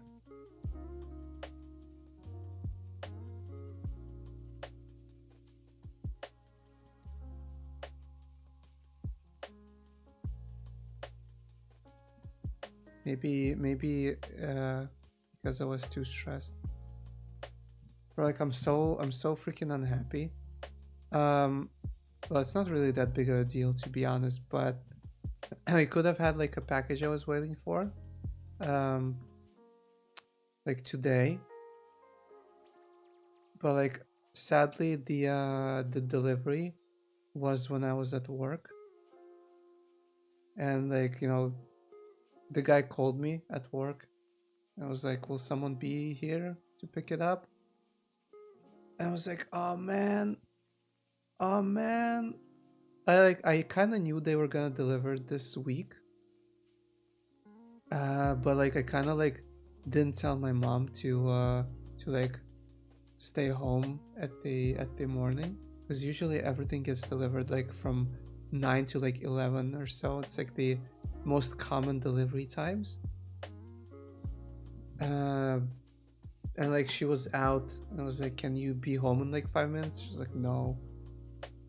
And so I had to like, you know, at first I had to tell the guy to like, wait, I'll check and call you back.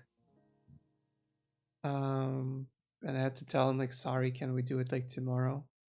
I mean, he was a super chill guy.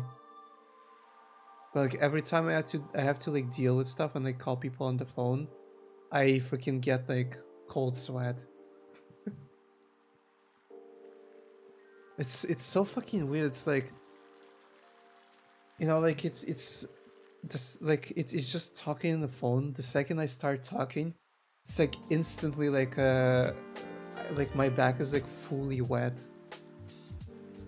Like as if I was like a freaking running a marathon. I don't think I was sweating so much when I was like playing football before. It's insane how much like just social interaction like takes out of me.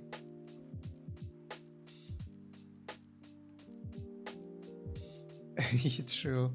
Like I really hate phone calls. It's like it's so daunting for me to do them, man.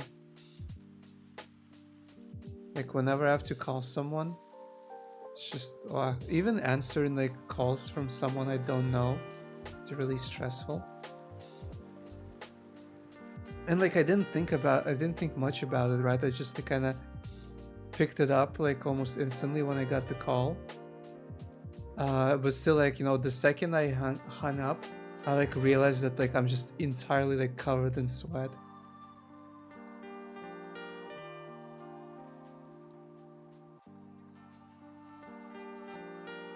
Like I legitimately like remember when I was playing football, like I never had that much freaking sweat on me, and I was like running for like 3 hours straight.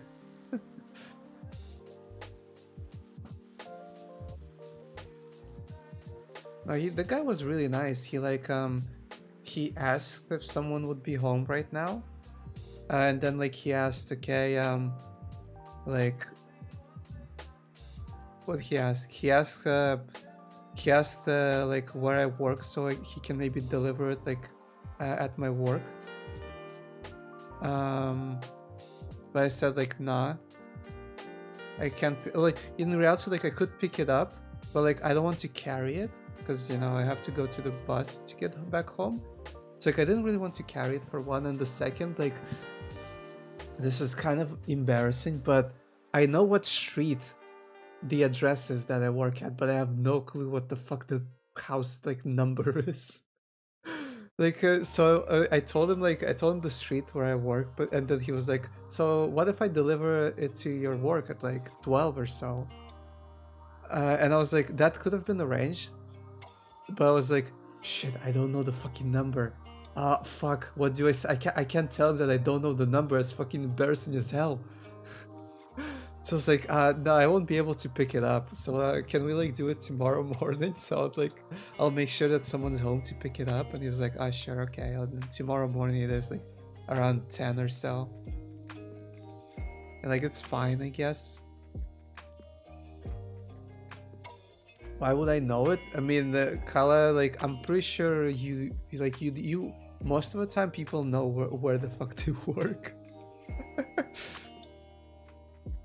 I'm just really bad at like knowing like names and numbers, I guess. But at the same time, it's like, it's true that you don't think that you would like need to know it, but like stuff like this comes up. Like, trust me, it's better to know like the address of like, you know, your home, your work, and like, I don't know, if you have like any other important address, like let's say your parents' house if you don't live with them anymore, or like your siblings' house. It's better to know those things. Take it, drop-off boxes were not an option.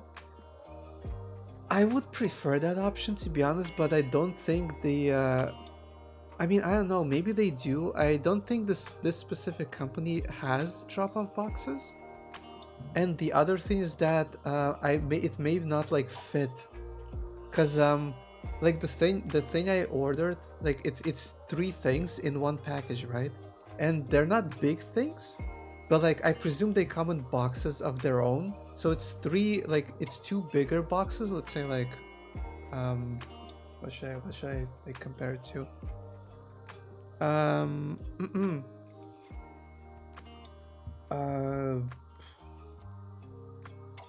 Okay, imagine like 2 or 2 and a bit cups stacked on top of each other, like that kind of length, right? So it's like, it's not big boxes and they're not heavy, but it's like it's 2 boxes, and then like it's a smaller like box. Maybe it's not even the box, it's like a bottle, like with liquid, right? With like it's like, hush it, but it's like fragrant body wash, I guess. I don't know. I guess that's the way to put it. So it's like it's a tinier bottle. It's all like packed into one box, right? So like it might be tougher for them to like arrange a pickup point for that, because usually they like usually those aren't available much, because the bigger sections are usually like taken a lot of the time. It's like they only have about 3 to 4 bigger sections, and then like everything else is like smaller ones, you know? That's one reason why one time I had to go extra 30 minutes away from my home to a different pickup point to pick up a bigger box.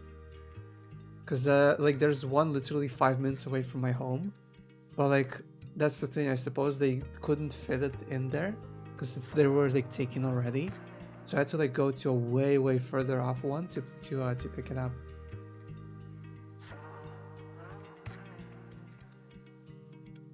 But yeah, it's kind of probably. I mean, I don't know. There's like they didn't give me an option to like pick a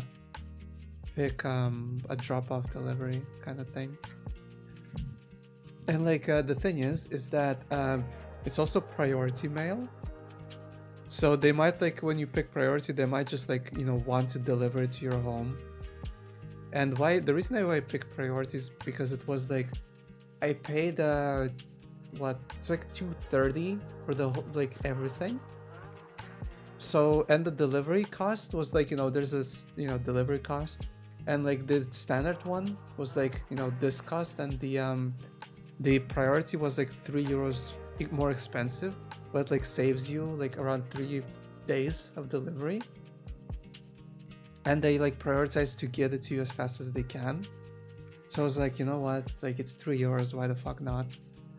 Like €3 extra compared to like paying already $230 to begin with. It's like, it's not much. I was like, okay, well, whatever. It's like €3 extra. I'm already paying so much. It's like, I can live with that. So that might be the reason why as well.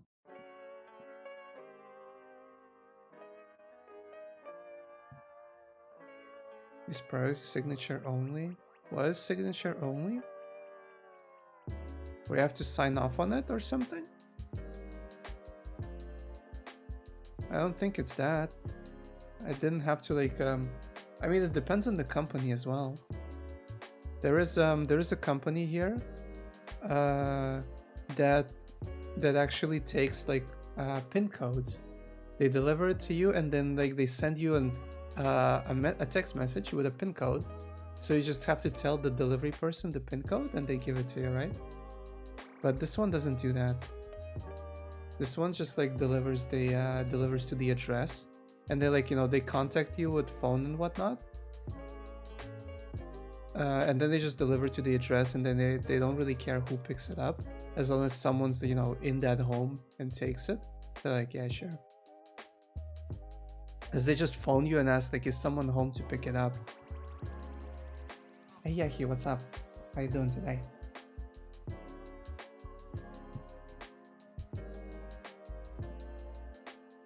It's kind of uneven, the tiles, aren't they? Is it a problem if they're kind of uneven? I like this line should go a bit further up, I think. Like over here.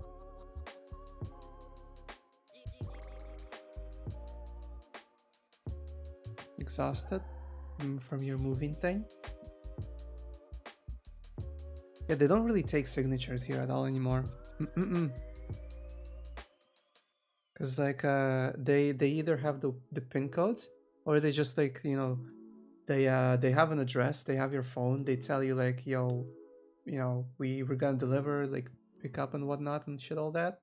And they don't ask then. Like if they come to a home, because like, you know, 80% or 90% of all homes here are apartments. So they just come to the apartment. If someone opens the door of said apartment, they just give it to them, and that's it. Like they don't care who it is. They just phone the number provided with the order that they like received, and they phone you and say like, we're gonna deliver, someone there pick it up. And it's like, you can tell them like, yes, let's say like my relative or whatever will pick it up. And they're like, oh cool. And then they just give it to whoever opens the door, and they don't care. And I'm fine with that, honestly. Because like if they already phone you and you tell them to go ahead and do it, they're not gonna question who picks it up, you know? Because they don't leave it like next to the door or anything. They like hand it to someone in that apartment, no matter what.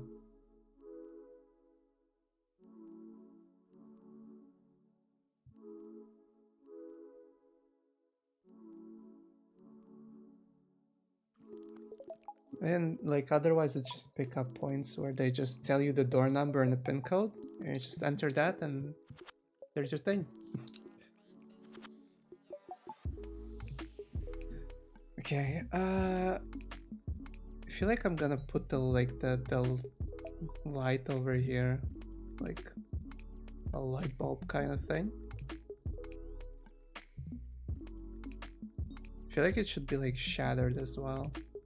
Like kind of shattered, like a safety plastic glass, like up top. And like the, you know, the like default like fluorescent like bulb lights with the long ass bulbs. You know the kind, you've seen them.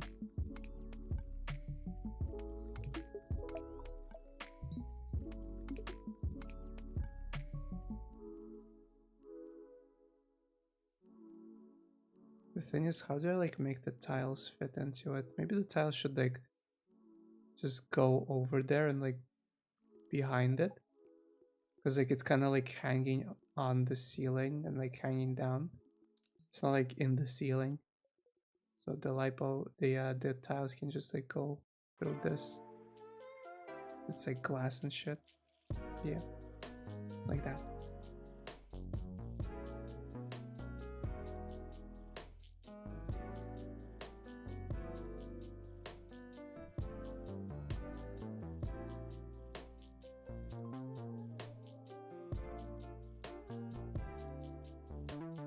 We have certified mail that requires a signature by law. I mean, it's fine. Whichever works is fine.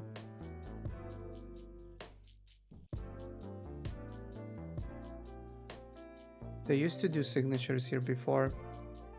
Like a while back, it was written signatures, like way back.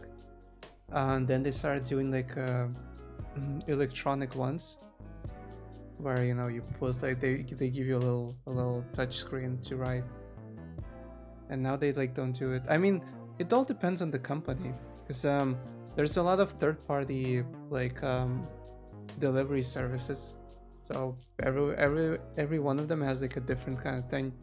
There's like 4 big ones that I know of, and then like sometimes it's just like a random one.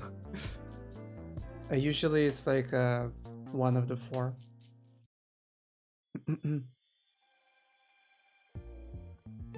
Depends on where it is from as well. I had to do like import as well, which sucked because it's the stuff is from America, and so it had to be like imported, which is extra money, and I hate that.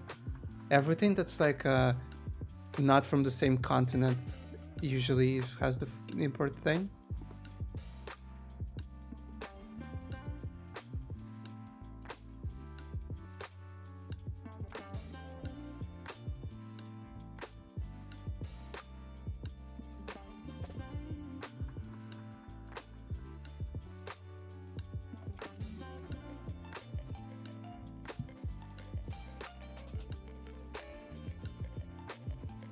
Make some fancy cracks.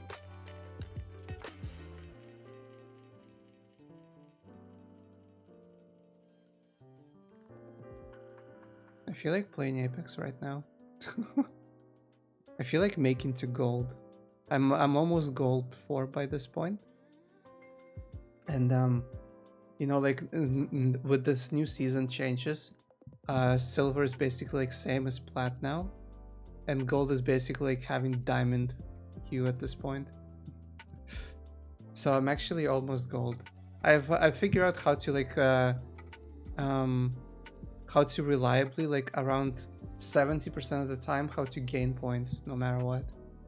Like, you know, sometimes it's very little points, sometimes it's a lot, but I can gain points really reliably. The new season actually, like, you know, makes it really, like, it's strange. It's like extremely punishing, because you're basically like diamond, you're basically plat queuing in silver now, because of how much you have to pay in points to enter it, right?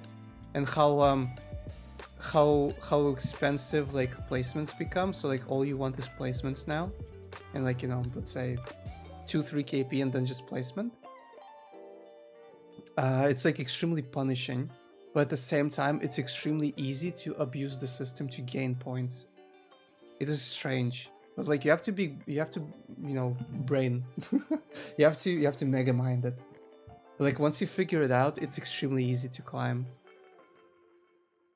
I'm not sure if it's gonna be the same in like you know, gold, but in silver it's like extremely easy at the moment. At least I feel that way. I've been reliably like gaining from 20 to like 150 per game. Sometimes, you know, it's like 200, sometimes it's like, I don't know, 10 or something. Sometimes it is a minus though. When teammates are extremely silly, it's still a minus. Gold queue is hell. I think we can make it work, actually. Like personally myself, I'm confident that I can make any queue work. Like it's harder because of like, you know, a lot of people don't think about like playing the game. They just, you know, they just drop down, take loot, go to another place, take loot. If they see fight, they fight. Like if you don't do that, it's extremely easy to gain points. I haven't been to gold yet, obviously, but in silver it's extremely easy at the moment if you play smart. And I'm like, personally, I'm pretty confident as to how I can, like, how to do it. Because I've really like figured out, you know, it's all subjective, obviously. Like I'm sure someone is gonna like say that's like, no, that's a bad way to play like other way or something. Like to me, I've figured out like the best way to climb, and I think it's really easy. Let me like phrase it this way. It is extremely easy to be in plus. It's not like easy to gain, like, you know, a lot of points at once and to climb fast. but it is easy to be in plus all the time. Because this isn't this the I can't speak. this season like punishes like whatchamacallit, punishes mistakes far more, and it also punishes recklessness a lot more than the previous seasons ever did. Taking risks is actually counterproductive.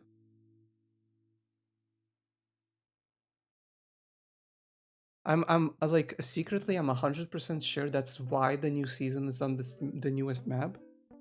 Like I think that's why they made it on Stormpoint. Like they could have introduced the new ranking system on any map, but I think that's why they made it Stormpoint, because it has PvE in it. Because it has the armories, it has like the spiders, dogs, and whatever, and like crafting is on it as well. Like I think that's the reason why they introduced the new system in the new map, because you have a lot of downtime, so you have a lot of have the options to do like PvEs and get stronger with that. And the other fact is that it's a really big supplement to do PvE to gain to be stronger in later fights without actually like needing to kill someone. Because like before, if you don't fight until like late game, you just lose because you have way worse gear. Like your shields aren't upgraded. You probably have like not the best attachments, and like fighting was the best way to gain best gear.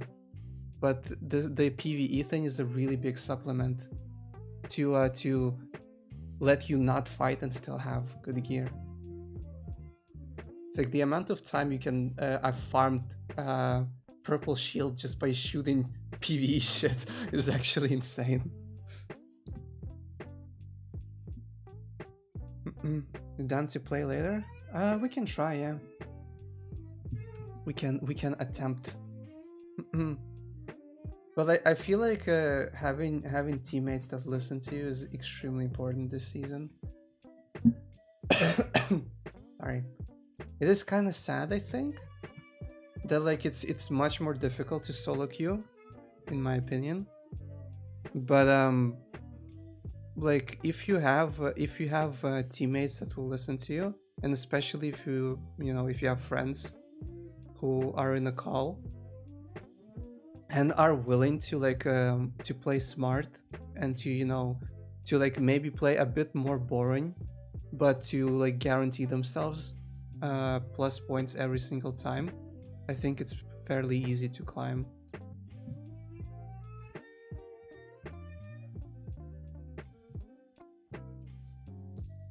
And like I've watched Noko play yesterday, and it was really like it was fun and not fun at the same time, because like they played on Diamond, right? And watching Diamonds play was literally the same as watching pros play tournaments. It's exactly the same thing now. It's like you have like very like few engagements, and like the only engagements that happen is when people have no other choice, because they've been forced into each other basically, but like either the rain or rotations. And like the last rain always comes down to like 5 to 6 squads just fighting out in like the last rain. It's literally the same as watching pro tournaments, where like everyone's like fighting for positions. And like if they're smart, they always pick Valkyrie Gibby +1. It's like the same thing. Like I watched Noko play, and like 4 of the 5 teams in the last rain all have Valkyrie Gibby +1.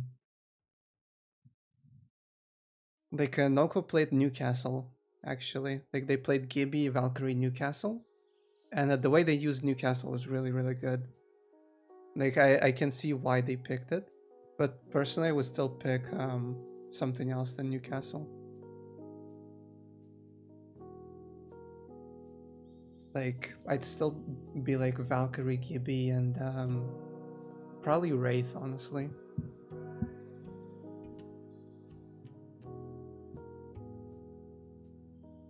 Feels like you barely have any space. Yeah. Like, here's the thing. Like, Noko explained it really well. I feel like, you know, I was like, he was asked by chat a lot. Like, how do you feel about the new season and all that, you know? And by the way, like, if you don't know, for context, Noko is like multiple times spread. You know, like almost every, I think every season actually, he gets spread. So, you know, it's like a really top tier person, right? And plays like with teammates who are also all preds. So the way he explained it is I like that. He said like it's down to your preference in the end, but to him personally, the new way is much more exciting to play, because before, like, it was minute to minute exciting. It was just like exciting because you were shooting people a lot, right? So, like, you know, generally speaking, like, fights in a video game are the most exciting thing. But to him personally, he explained that this new system is way more exciting because you never know what's gonna happen at the, like, you know, last and second to last rings, and you're always fighting for position. You're like always on the edge of your seat because every single like mistake matters a lot, and every single, like, you know, team is like, you know, kind of on the edge of their seat and like fighting the, like, you know, as much as they can. It's like, to him, he says like it's the best because I feel like I'm playing a tournament, which is really fun for me, but I'm still playing like ranked without any like any stress, you know, of like failing my team. You know, like there's still stress because you want to climb, but like obviously a tournament is always going to be far more stressful for anyone. So like to him it was way more fun, and he also said that I think like he thought it's way more fun for the viewers as well, because yes, you have downtime when there's like, you know, 10 minutes of like the first few rings where not much happens, right? But then like then there's like intense like 10 to 15, well, not 15, probably like 10 minutes or so of like intense non-stop like shot calling and like firefights and like rotations and whatnot. And I kind of agree with him, because like watching their team play like the last few rings, it's like actually insane. they're like on the edge of their seat, fucking like, you know like, you know, in League, Korean shot calling and all that, when they're like yelled on stop, like, dude, like, you know, tower, like that guy, nice. that's what it was. They're like non-stop, like, you know, freaking pure energy.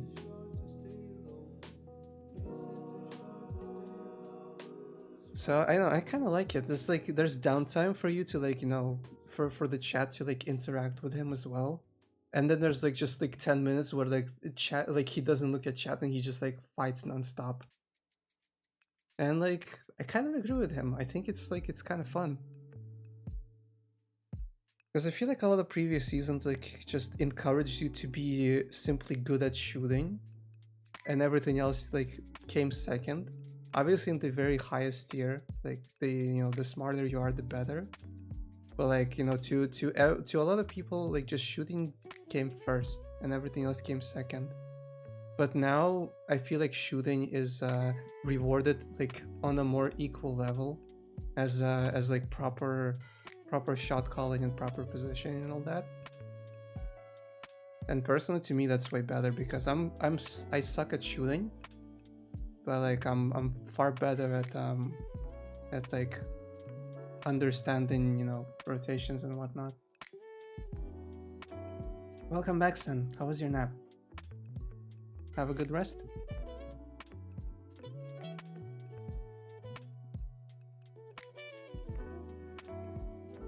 So we're sketching for quite a while, but it's alright. I kind of love sketching. I'm gonna make like a few bullet holes as well, for the hell of it.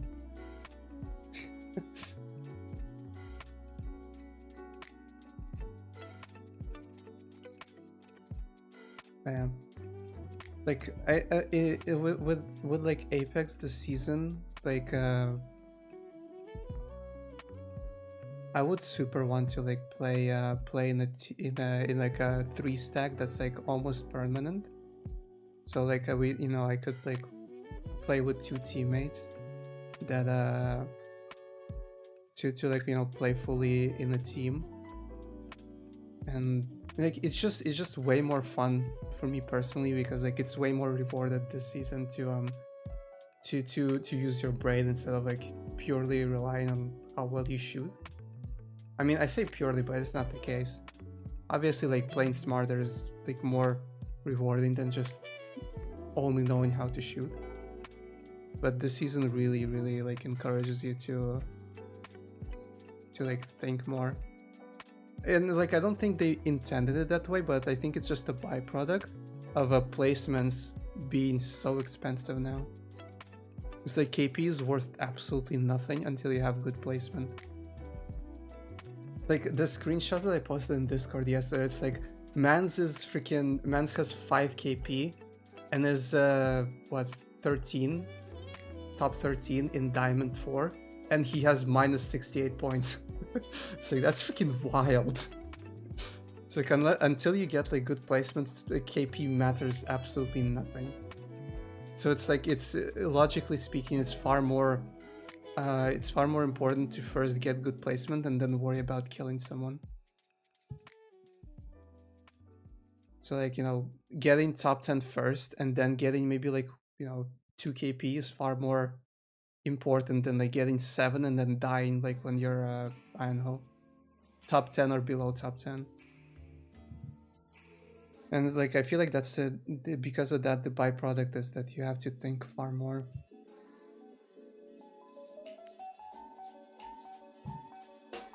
Am I a better shot caller? Absolutely. I'm much better at like I'm much better at like just in general directions and like game sense rather than like mechanics of a game.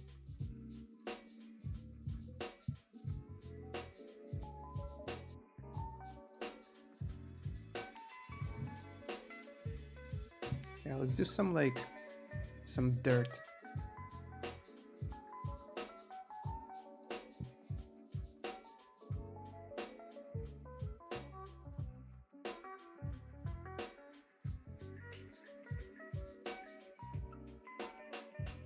What is this dirt? No one will ever know.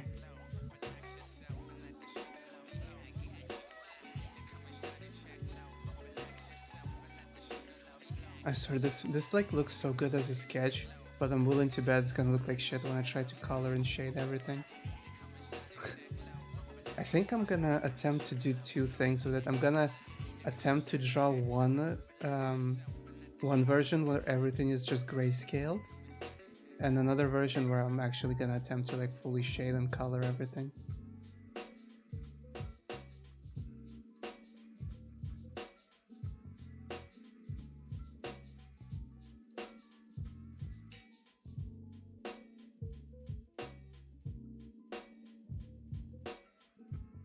Yeah, we also need some graffiti and whatnot.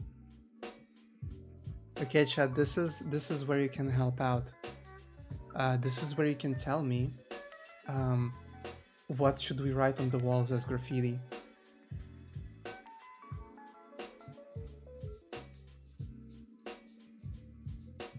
But you know, like don't do meme stupid shit. I'm talking about like stuff that like is fits the theme.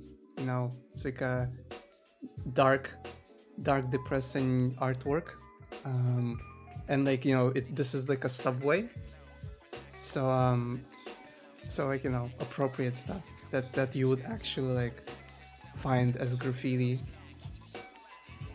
Sicko. Okay, fair enough. You don't know graffiti? What do you mean? You never seen graffiti before? You've seen plenty of it. It's like everywhere. It's actually really freaking stupid. I don't know, like, I respect graffiti when it's like done well, you know? Like, I respect graffiti when it's like actually like a decent drawing. I freaking hate people who just go with markers and just like tag shit. It's like, not only you can't read what they freaking wrote, but at the same time it's like they also plaster it like all over stuff that makes it ugly as hell. I really love when graffiti is like done tastefully, you know, when it's like actual like colors and like, you know, big letters, and there's like an actual like drawing behind it. I hate when it's just like someone goes to a wall and just like spray paints like a word on it and leaves. It's like that's like, I don't know. It's not tasteful.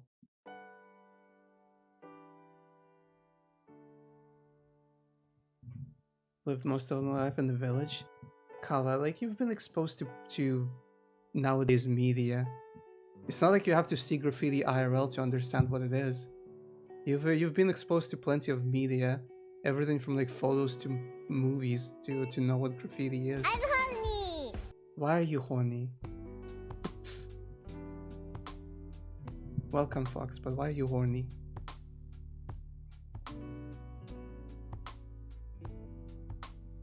Yeah, we will put sicko on it. A crown that is crossed out? Yeah, sure. Works. We will put sicko and we will put an upside down crown that I'm gonna cross out. Have you seen your model? Hold on, let me look at the mirror real quick. Yep. Still hot.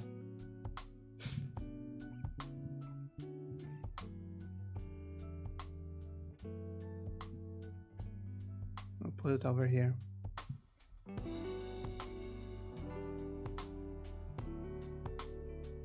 I think I had like some sort of similar to like a spray can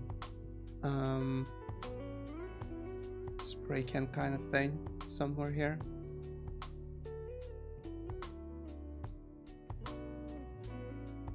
Where was it though? I'm a very uninteresting person. Fuck you on about, man.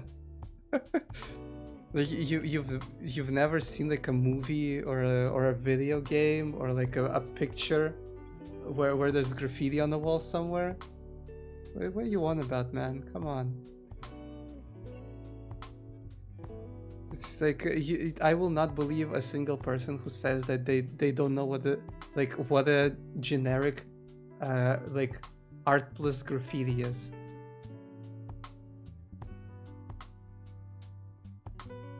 Wait, I need to like, you know what? I can just make a layer. I can like do it normally, and then I can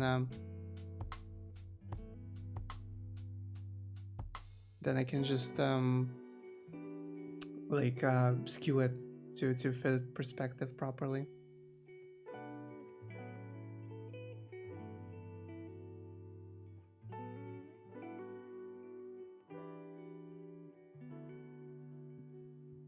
Do we kind of like make a red marker? Cross it out. There we go. Look at that. I'm a graffiti artist now.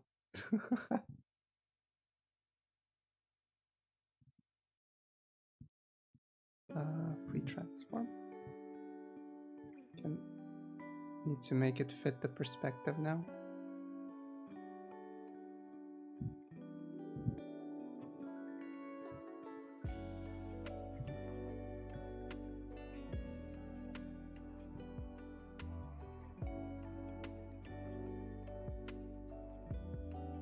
There we go.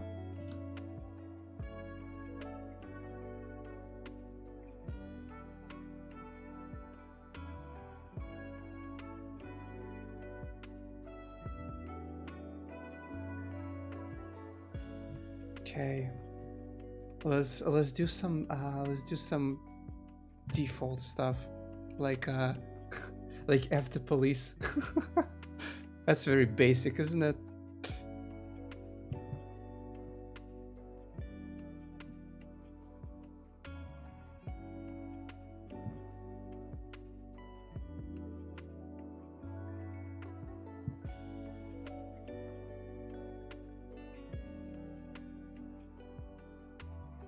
This like marker, but now I want to like actually have like a spray paint.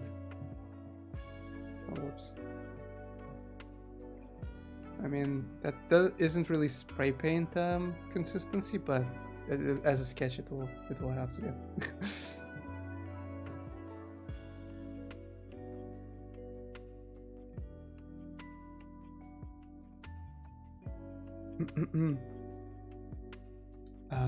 Let's see, what else is like a default dumb graffiti? Okay, no, this brush is actually really bad.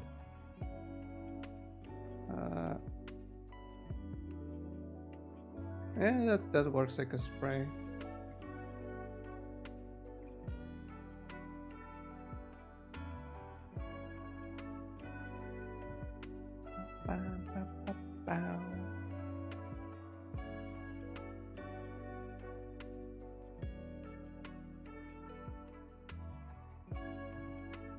Just make something like really big.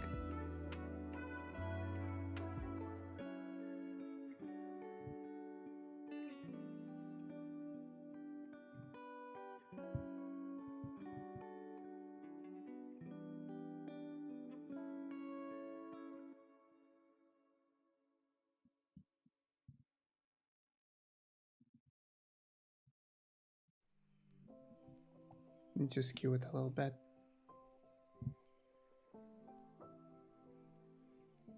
Bit more.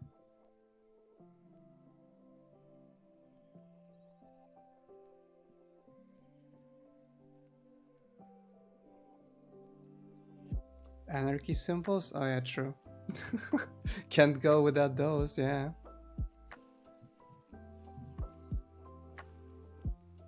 How are they I actually don't remember how they like depicted.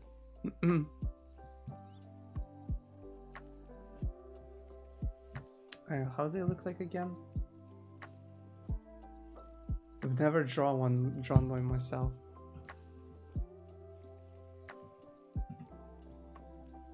Ah, okay, that's how. Alright, gotcha.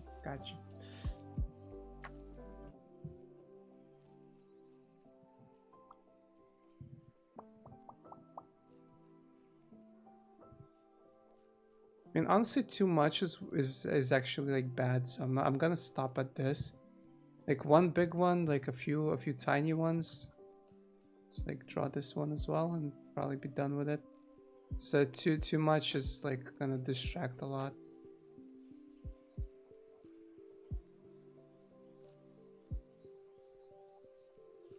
Gonna make it tinier. There we go. Cat has decided to wake up. It is time to open door.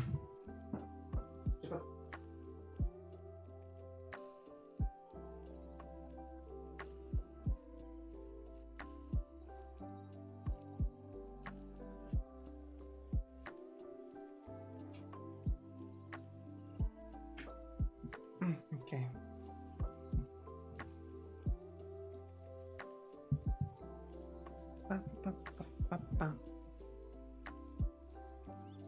Steam has sent me an email.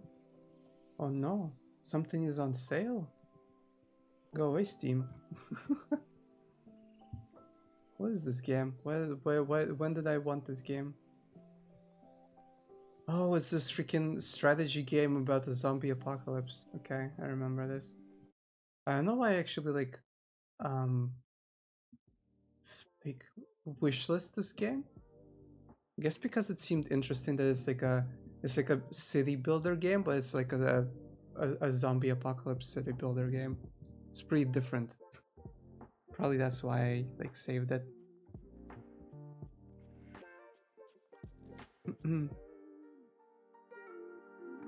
Okay, I think we're like done with the sketch, honestly. I think it's pretty good at like this.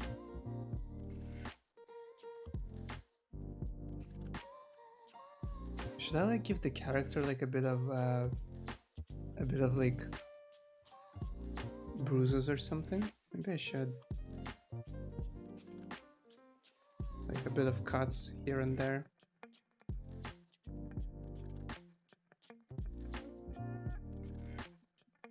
It's not like there's much because like there's not much skin showing. If we want to like give it extra edge, we can like draw some like liquid dripping from the chin. Don't know if blood though, probably not blood.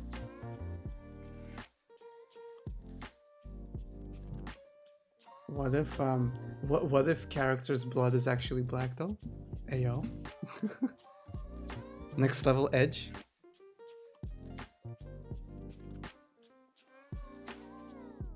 I know, I like edgy stuff.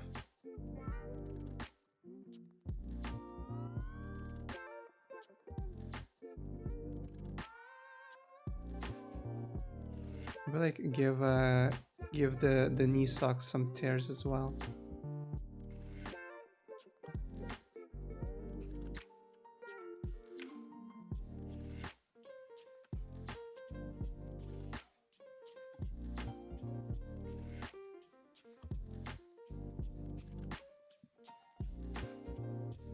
There we go. I'm quite happy with how it turned out, honestly. I think this is really cool.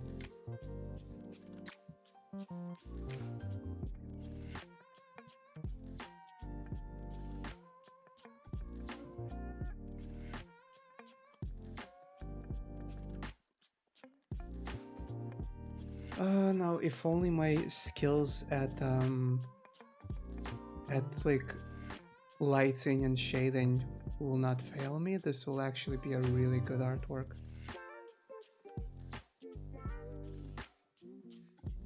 I need to find like a course on like bringing artwork together between like the character and the background.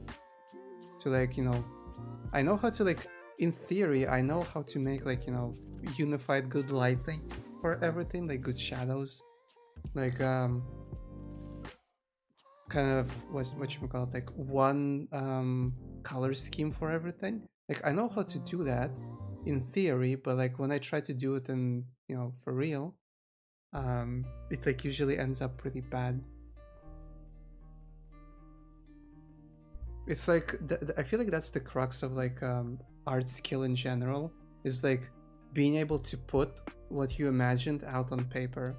It's like everyone can imagine like the best artwork ever, or like, you know, to the limit of their imagination, but like actually bringing that, you know, bring it out like on paper is what's the like difficult part is.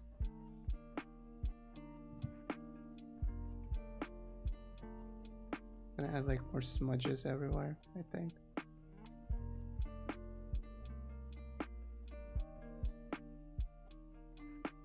Okay, let's actually try to add some like color in the back. I'll try to like lightly add base color to it and see how everything looks.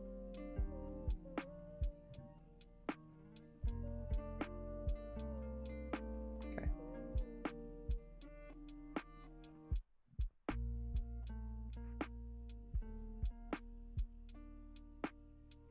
I want to make the skin like almost white, like really pale.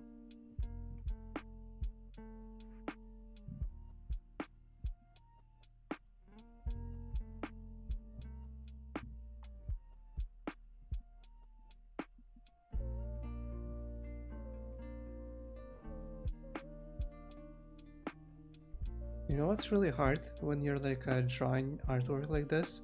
It's extremely hard to when you want to do an artwork that's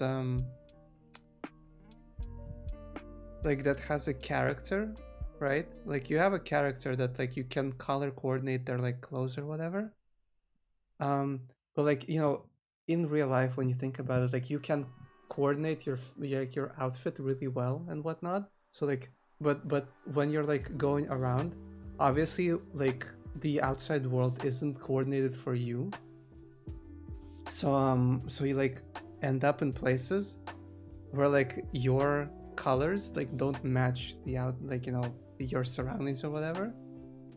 And like I feel like that's the hardest part to do in like an artwork. Cause like, you know, I want to add some realism to it. But it's like how do you add that? Because like the artwork needs to have like, you know, fitting colors and whatnot.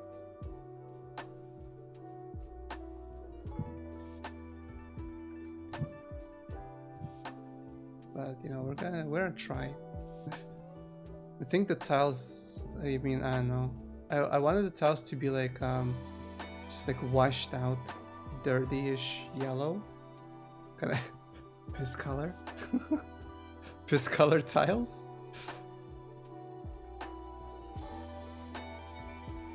And of course they're gonna be like, they're gonna be much darker with like the overall lighting of it.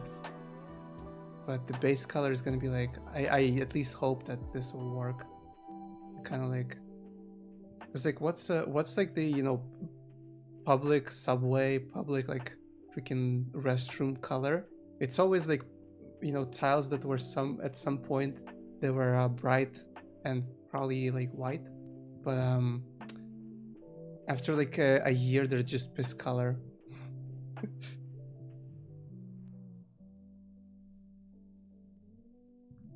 We can actually, like, you know what, maybe I should like look at some references for like some just like subways, I guess. See what kind of color. But like I want to make something dark, you know? Off-white. Bit grayish. Yeah, it's like it's dirty color, you know?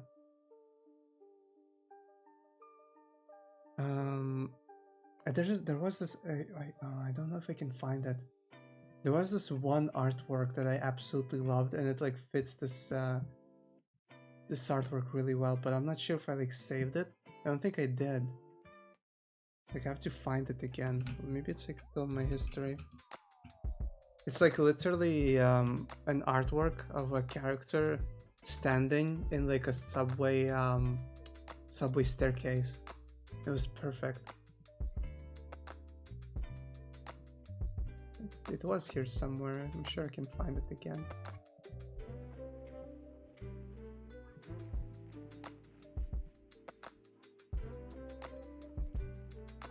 Not this. Not this. There we go. Found it. Look. This is like what. This is like exactly what I have in mind. Well, not exactly, but you know.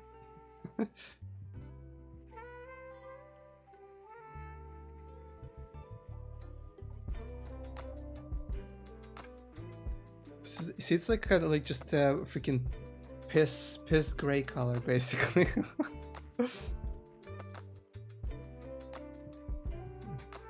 Or like where it's like brighter, it's actually like, you know, white colorish kinda, but like the darker it gets, the more like grayish and like dirty it is.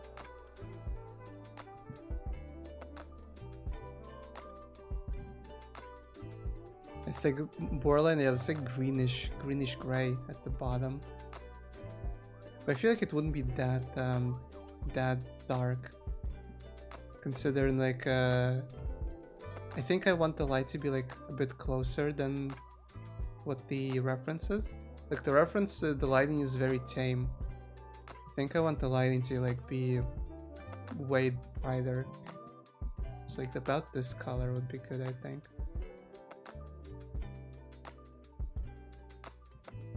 And then like of course you have like, you know, imperfections everywhere, like scratches and cracks and whatnot and dirt, which I'll try to add later. Like the tough part is to like make it seem like there's still tiles, while, you know, at the same time like having detail on them. It's like I need to make it so that they're kind of like reflective a little bit, which is really hard.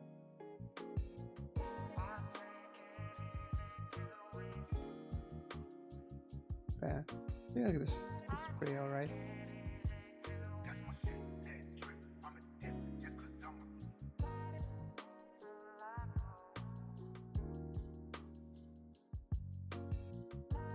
Like the character is just gonna have like grayish and dark clothes.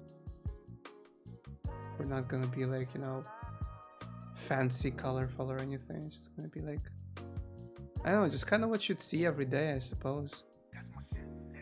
It's like, what do you see most every day? It's just people wearing dark colors. And I want this artwork to just be like dark and like mundane.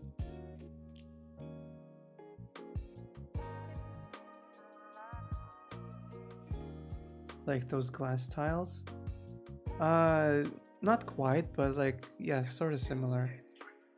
You know, like tiles, like even if when they're not like you know, super waxed, they have they have like kind of sheen to it, because that's how like polished ceramic looks. So you know, that's kind of what I want. Well, like ceramic things have like a kind of a sheen to them no matter what, and since tiles usually are like polished, they have like a, you know, kind of sheen to them. It's not really like reflective, but it reflects reflects light really well, you know. Yeah. Color theory with Rabbit.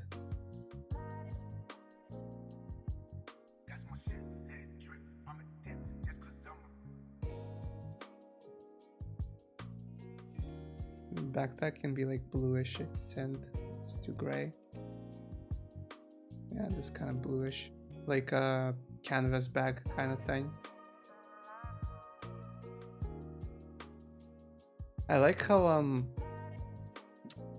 like sometimes I do just like, let me just draw default like character art with like no background and just colorful shit.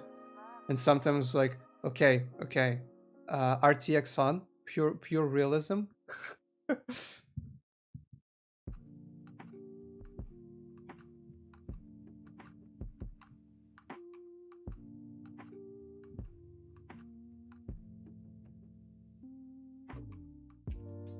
gonna have like patches of random fabric sewn into it because it's like damaged and whatnot. Let's shine.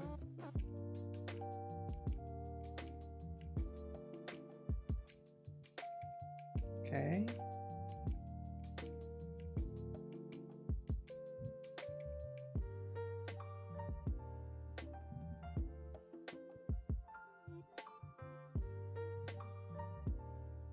I'm honestly thinking of like attempting this without line art, just to, you know, watercolor this. But it's been so long since I've done any watercolor. I'm not sure if I can like pull it off. I do like watercolor like once every half a year or something. I'm really envious of like artists who can just take a white canvas and like do this kind of sketch, like this, like a colored sketch, and then just start drawing straight up, you know, like with colors with no line art or anything. That is like the next level.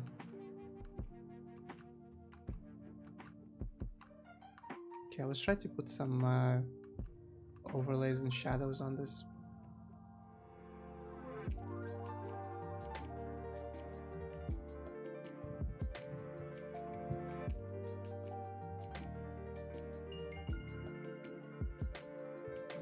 Okay, so our light is gonna be, let's try yellowish first.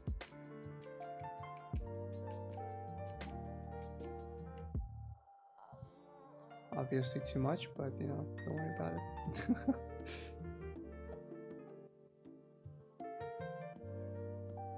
Wait, it needs to, okay, wait, it needs to just fade off instead of being to color.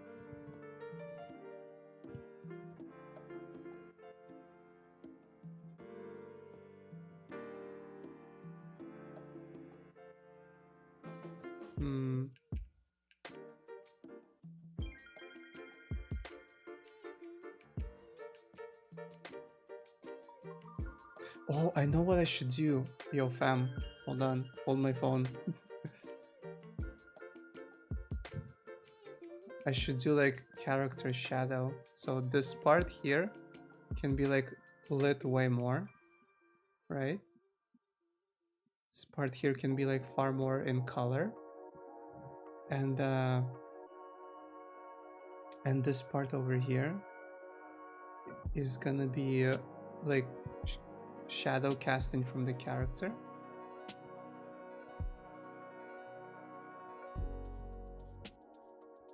But wait, it's like it should be like roughly like this.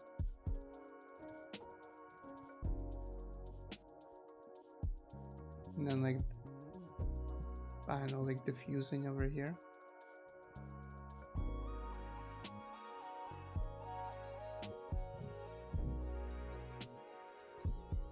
Maybe that's too much like playing with light.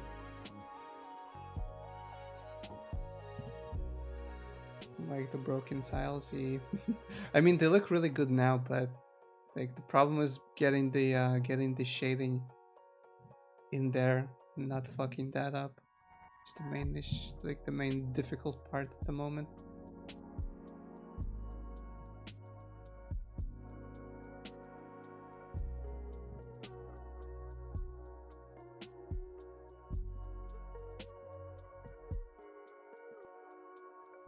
Maybe I should overlay everything with color first.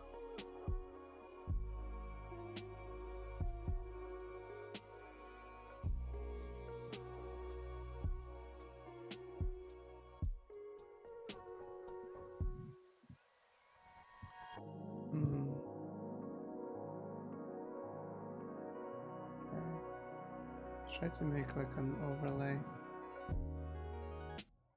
Kind of color scheme can I go for? Like yellowish and try greenish. Let's see what happens without these. I mean, it becomes too bright, definitely. I need like way darker colors for this.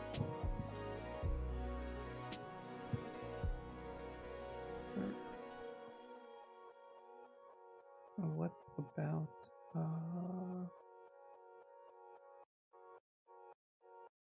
like this is where my like inexperience comes out, because I only know how to work with like bright colors well, and when something has to be like darker, then you know we have a problem. Maybe hold on. Well, if it's like a not an overlay but a multiply instead.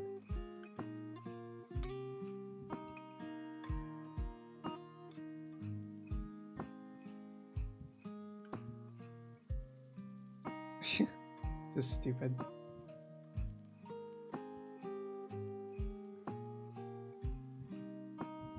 I don't think I'm gonna do like a full color overlay. Yeah, we're probably just gonna end up doing 2 layers of lighting instead.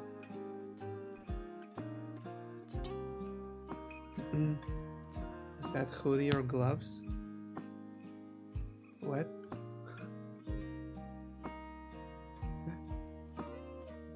The character does have like the hand sock thing, but you know it's also a shirt without sleeves that has a hood. Those exist. Kala, they're not connected, Kala. Like look at the shoulders. The shoulders are skin. They're not connected. It's not one thing. It's 2 different things. It's hand socks. The ones that are super favorite of mine when they're striped.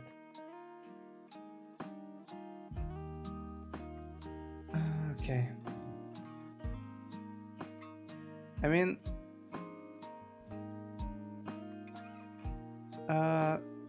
what if we try changing the background to different colors instead of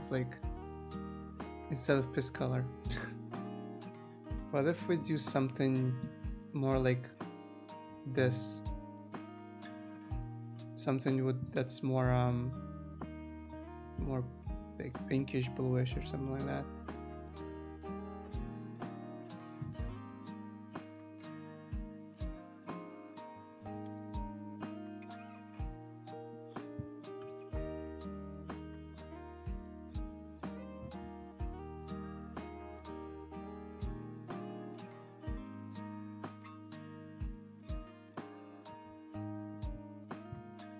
I don't know what you think about this.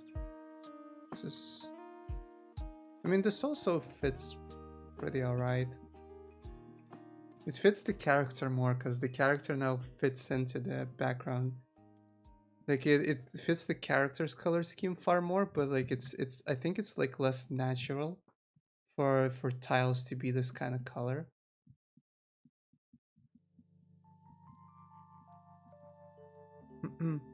Hi Shimaji, how you doing? Welcome. Hand socks that those emo girls wear? Bruh.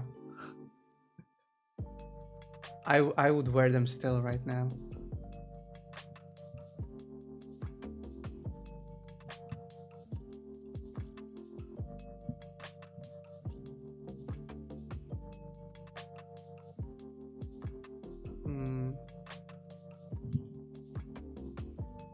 Well, I think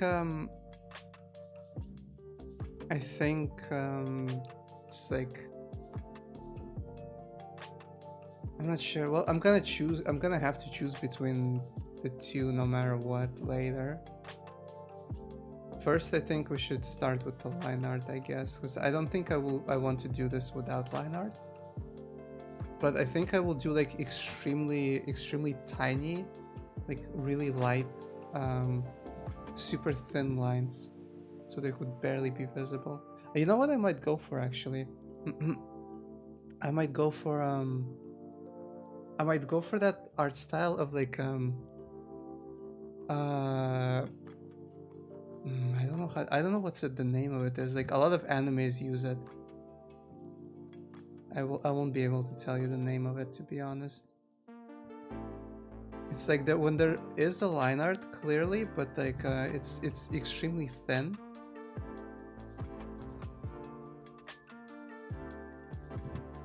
Yeah, well, not that thin.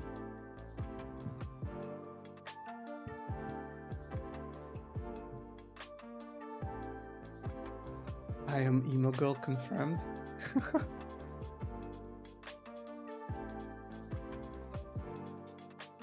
I am your goth GF.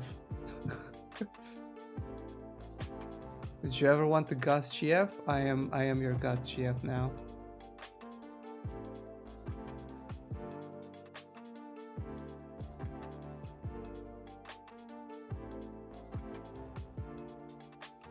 I wish.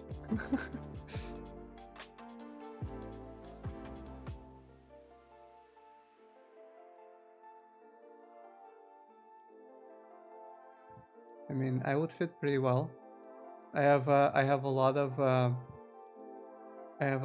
clothes that would fit the profile. I'm also gonna buy like I'm saving up at the moment for an extreme amount of like t-shirts and a bit of like sweaters, like long sleeves, that all have like a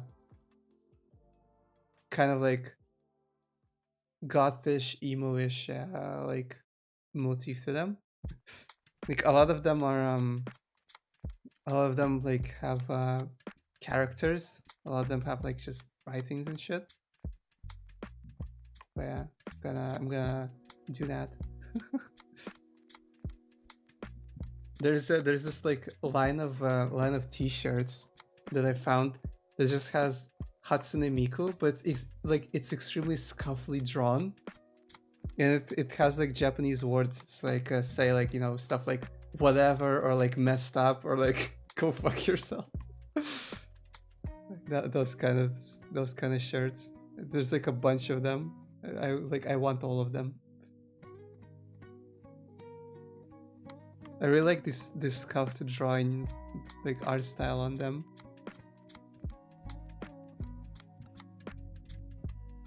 There's one of like Hatsune Miku like being dead inside with like a dead stare, just like smoking. Hatsune Miku from Domino's. Did Domino's do a deal with Hatsune Miku now? Did no Domino's had Vocaloids? Kind of want to see shirt design. Okay, I can find some pictures of it. Hold on.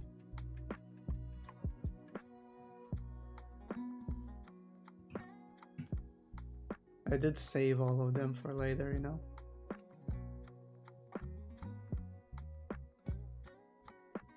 I'm gonna show you a few that I will buy. Not all of them, because there's like too many of them. But like a bit, you know.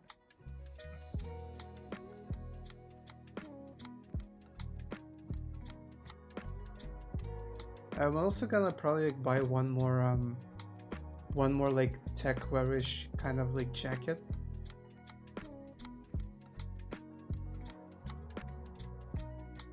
Okay, these are enough to show off.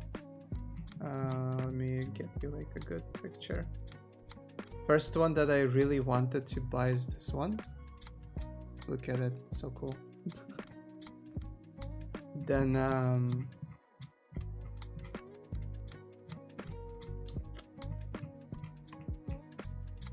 the other one is this.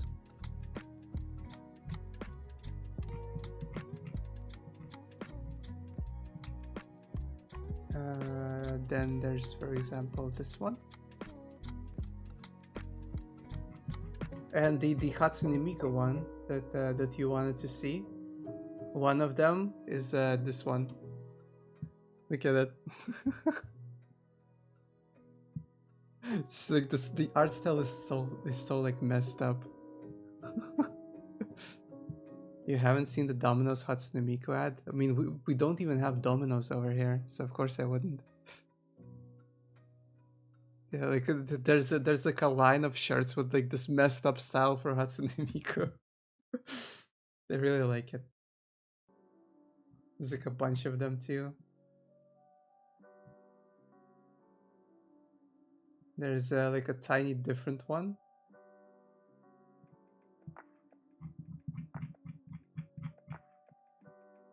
Hold up, can find like an image maybe. Can't find an image, like a proper image. Can I copy? I can't copy this one or whatever. This one has an okay. I haven't decided like between white or black with this shirt.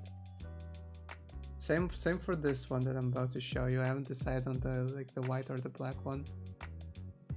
It's also this one. Look at her. She's so done. She's so done with life. I love it. This energy speaks to me.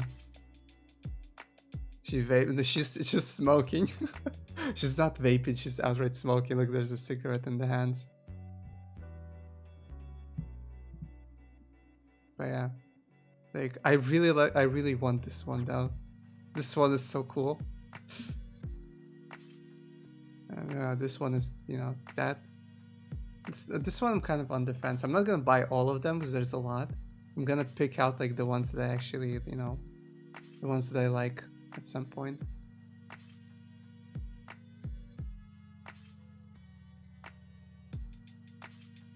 Make some pics when I get them. Mayhaps.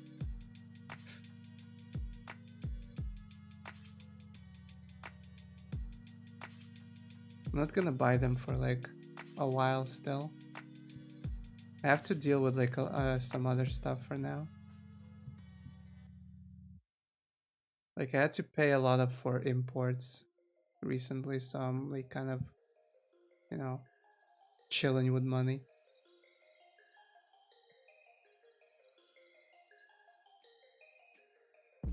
If you guys are nice, then I will.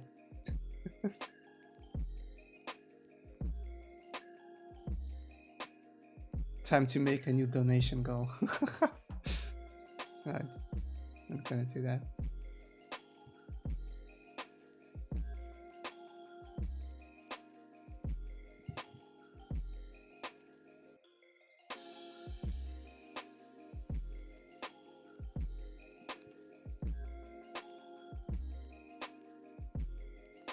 Put the ad in the Discord server. I'll watch it later. I mean, Domino's doesn't exist here. I'm not sure if it exists in Europe to begin with. And it's so hard to draw really tiny lines. Like, I want to zoom out so the line is like, you know, easier to draw. but like I can't see the freaking I can't see where the pen is because it's so tiny.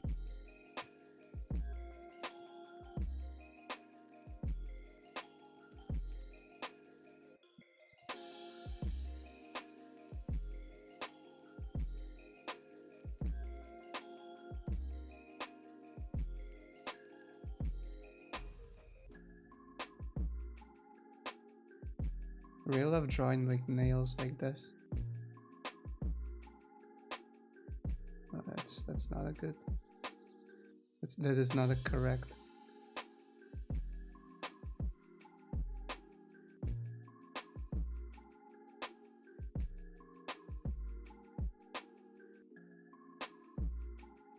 Are the fingers like too big? No, I think. Well, actually, yeah, they are too big. Actually, I think I'm gonna leave out the fingers from this hand. It's an ad for Domino's Japan. Ah, well, that makes sense. Makes sense why Hatsune Miku's done it then. They archived the app too. Hi Pluto, welcome. How's your day? We're making some sick ass artwork.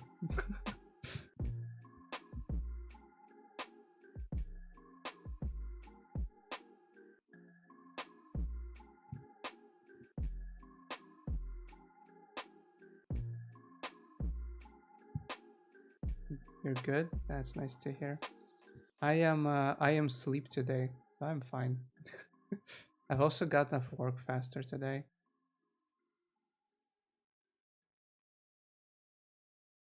One of you know, my boy in production fucked up and didn't print out one of the 2 wallpapers that we needed for today during the night, like as we leave our printer printing like during the night, so couldn't send a thing out, and printing it would take like more than 3 hours, and by the time they realized that they haven't printed something, it was too late.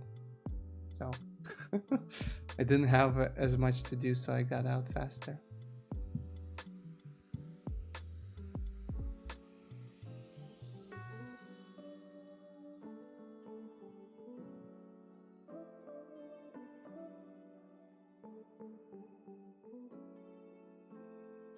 It's really silly to me that in like at work, like when we have these kind of like misses at work, a lot of the time, like they could be like mended far better if I was like more informed about shit. But like no one tells me about orders. Well, I don't know. Maybe there's like no need really.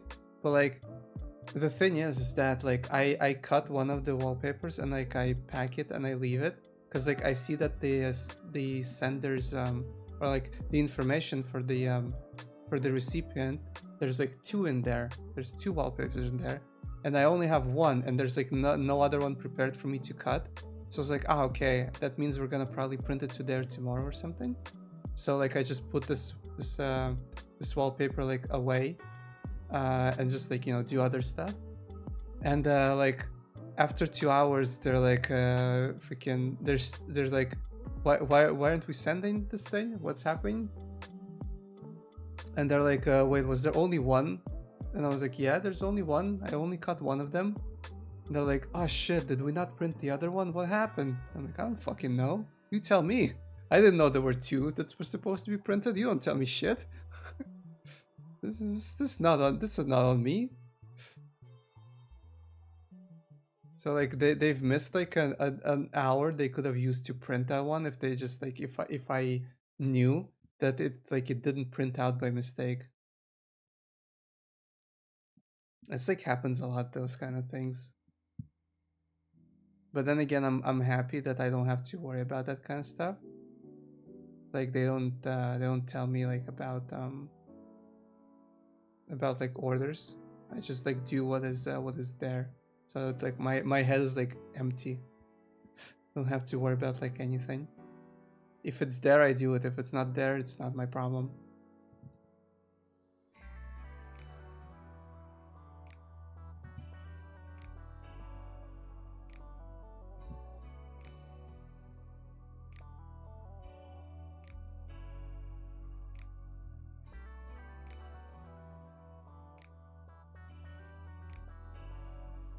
To be honest, I don't know why we're like always in such a rush to like receive the order and like send it out as fast as possible, like the day we receive it or like the next day, depending on what it is.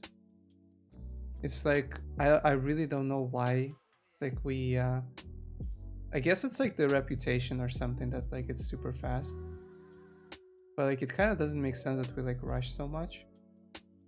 It's like usually, you know, when you order something online, you'd expect to wait at least like a week, maybe even 2, for it to be delivered or something.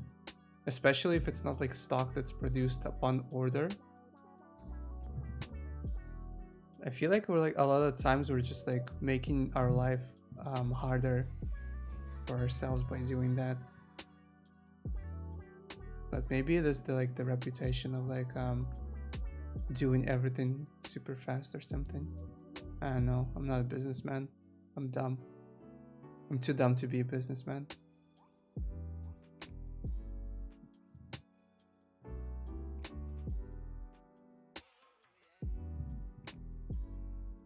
Like if I was smarter, I'd probably figure out how to monetize my art way better. I'd probably be selling like some merch or something.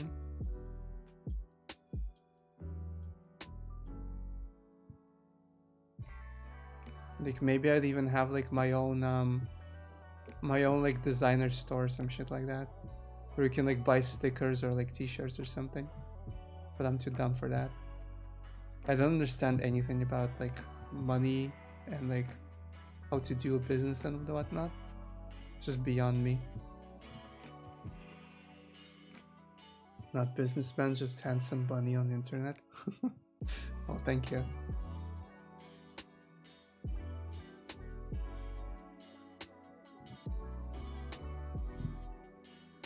I consider myself to be more of a clown on the internet, but you know, whatever works.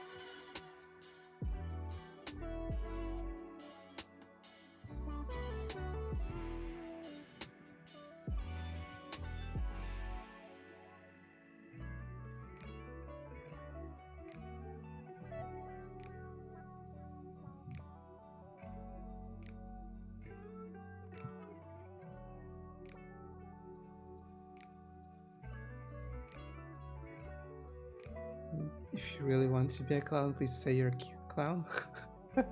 No, I'm just a clown. To be honest, like people used to clown me a lot more. Like people used to bully me in chat a lot more. Like, you know, not bad kind of bullying, but like, you know, kind of like poking fun and all that. Kind of went away. I guess the image change brought that. That, and I suppose like that it happened before because I had friends who like used to, you know, mess with me and joke about, and it was fine. And so like the viewers had like an example of what they can do, you know, and it like wouldn't be considered rude. But now that I don't have those friends anymore, I guess like people don't know what they can or can't do.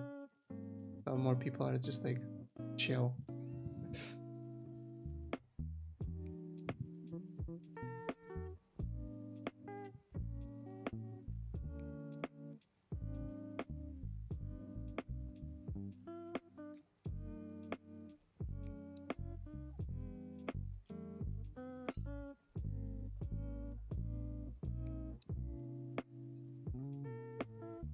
We just have to hang out more. Fair enough. Poking fun at people is fun, but like you have to like make sure that you don't actually offend them or anything.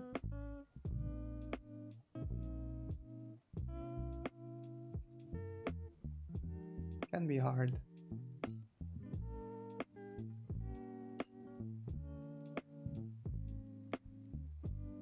I mean, it also like really depends on like the mood, I guess, of the stream. I think when I was playing Getting Over It, I feel like the mood was way more like jokey and like you know, kind of like people poked fun at me failing, and that's fine. Yes, it like depends on the mood of the stream, I think.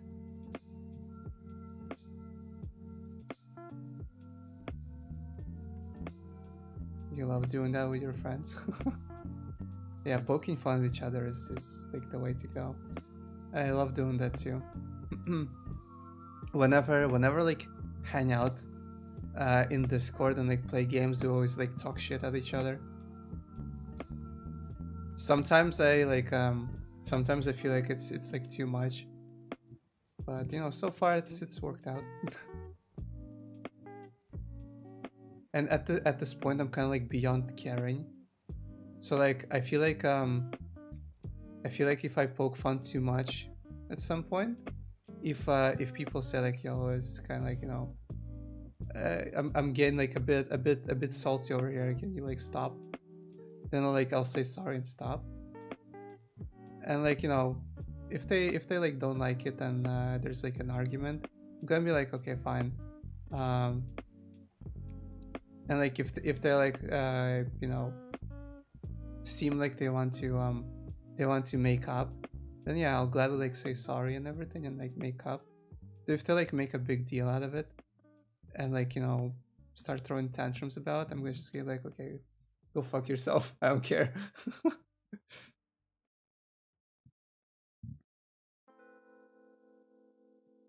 I don't know, I'm kind of like over caring, I guess. Cause like last year, like I really cared a lot to like keep friends and like be nice, even though it was really hard, considering, you know, like generally it's like hard to be positive all the time and all that, and like, you know, maybe sometimes when you play games they get too competitive or something. But you know, I still did my best, and it still didn't work out. So like, I kind of said like, you know what, I'm done. Don't give a shit. Fuck off. If you like me, great. If you don't, also great. Don't care.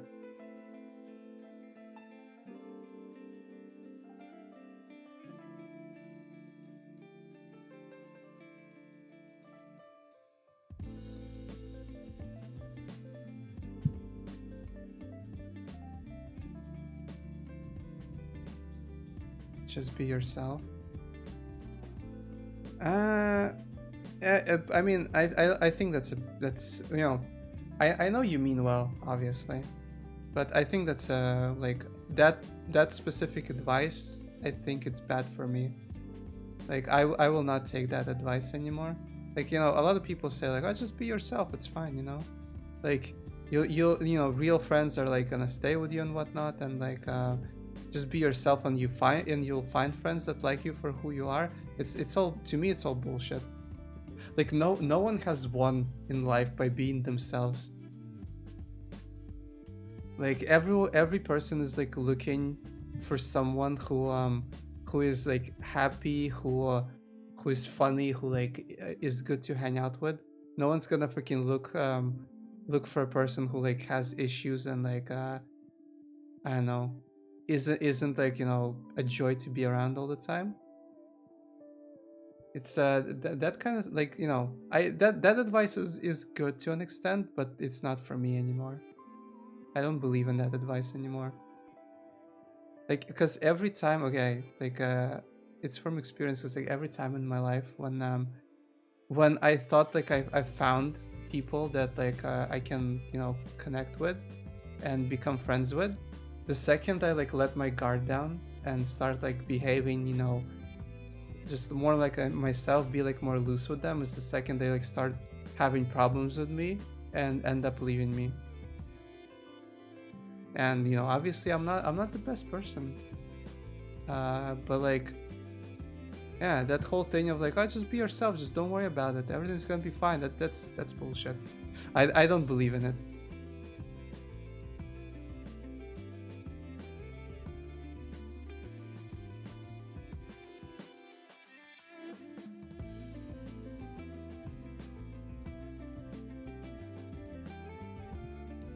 But no, I guess it's kind of like you know, be yourself thing, and me not caring about if people like me or not. It's kind of like the same thing, to be honest, right? Like it's kind of the same thing. Like, you know, being yourself and not caring if people like you is like the same thing, because like someone will like you for who you are, and you don't have to care about it, and someone won't. So it's like the same thing, you know, if that makes sense.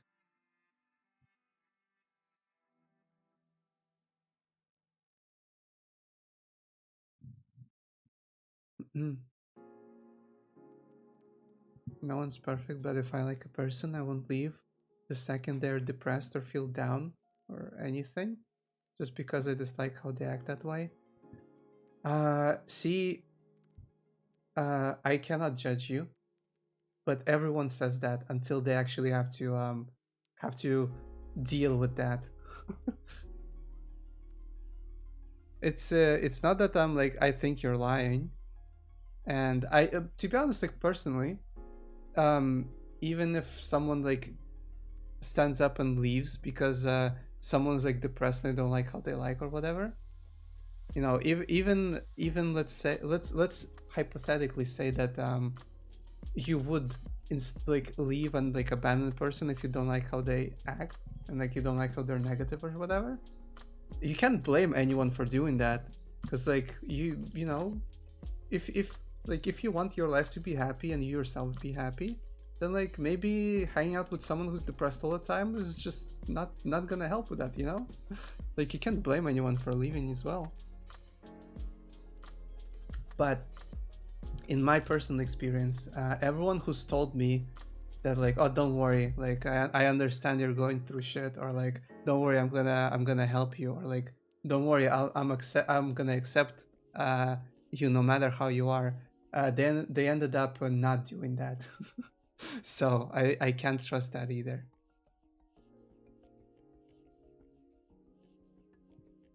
It's like in my personal experience, everyone's like, whenever I like mention that I have like, you know, this or that like I can struggle with depression or like have anxiety or like overthink things, they're like, oh, it's fine, don't worry about it, like it's perfectly okay. You know, everyone has like problems like that and whatnot, and like this, you know, I feel like, oh cool, they're a really nice person, and the second I let my guard down and they have to deal with that actual stuff, they end up like just noping out, you know. That's been my experience with other people, so I can't trust that kind of stuff. It ties into like being yourself or not being yourself. Same shit. Time to be an exception. Well, I mean, it's like generally I just don't care, like, you know, like I feel like I'm like past worrying about any of that stuff, so I kind of like just don't care anymore. So it's all good. I say as I'm crying inside.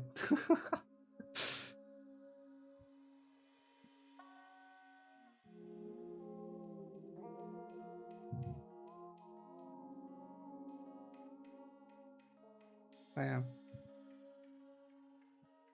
Just like personal experiences is that. Oh, Slime, how you doing? Welcome. How's your day? Crawling in my skin. Oh man, why you gonna do me like that?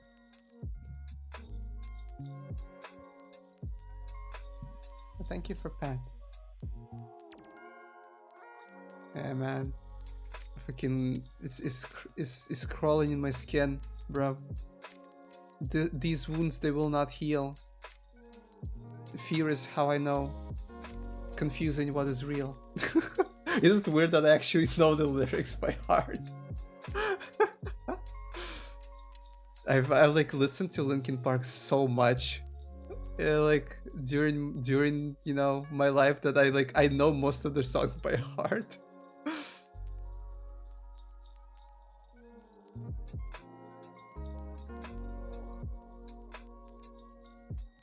Yeah, I can legit know most of their songs by heart, honestly.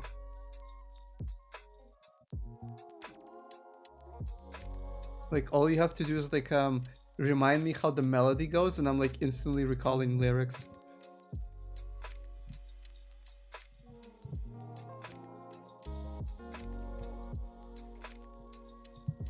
Don't worry. Nothing's crawling in my skin, I promise.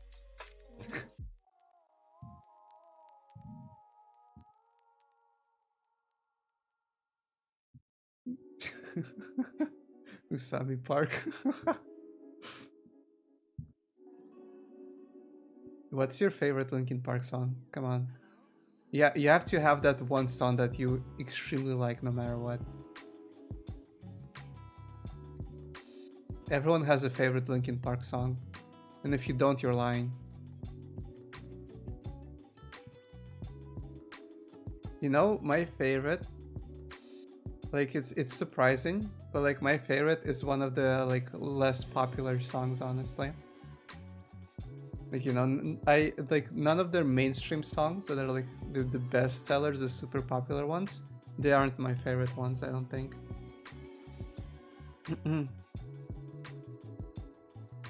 Like my like absolute favorite one probably has to be, it's like a really close split between What I've Done and Bleed It Out. They're both from the same album too. I actually, that album's probably my most favorite one actually. The Minutes to Midnight is probably my favorite one.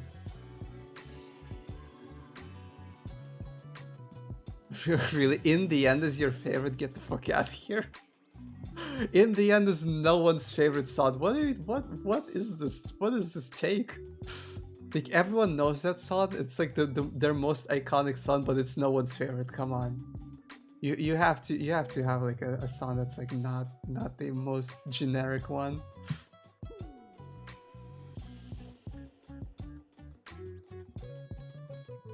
I refuse to believe that people like In the End the most.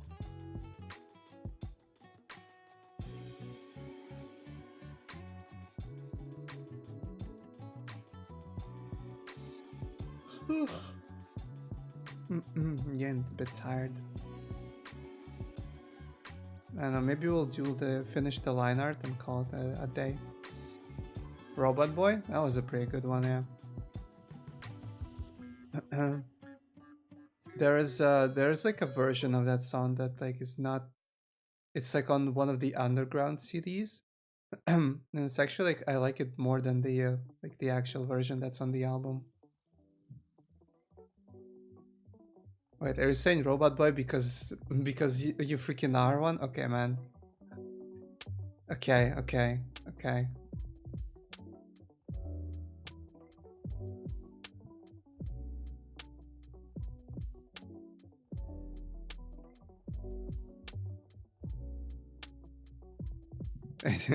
It is a good song. True, it is a good song.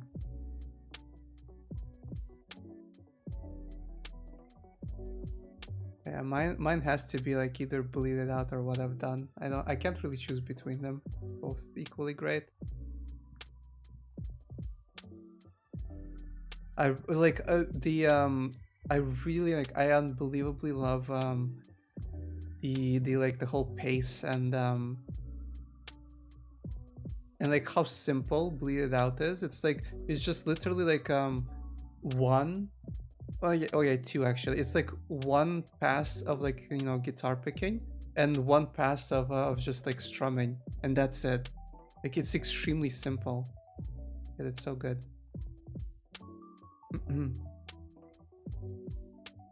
Have to look up again to know because I forgot everything about them. Ouch.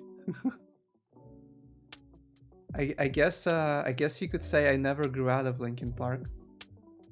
Probably because I'm edgy. I'm an edgelord. I don't know. Like people say it's like, you know, Linkin Park is one of those groups that like you have to be like emo or some shit to listen to. But like I genuinely loved them like throughout their entire career. Like I genuinely loved listening to their songs.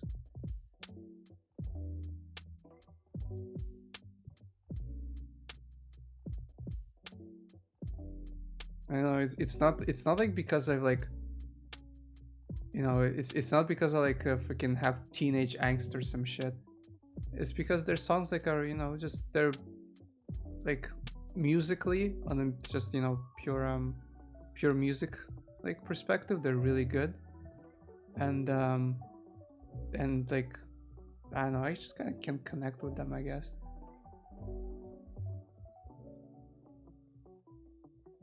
Like they do have like a lot of you know, their earliest songs, they're really just like edgy a lot, yeah. But like their later songs have like actually, you know, good meaning to them. Like you take what you call it, take like What I've Done, for example. It's like a song about like accepting your shortcomings and like what you did wrong and then moving on from them, you know? It's what the song's about. So it's a really good message when you think about it.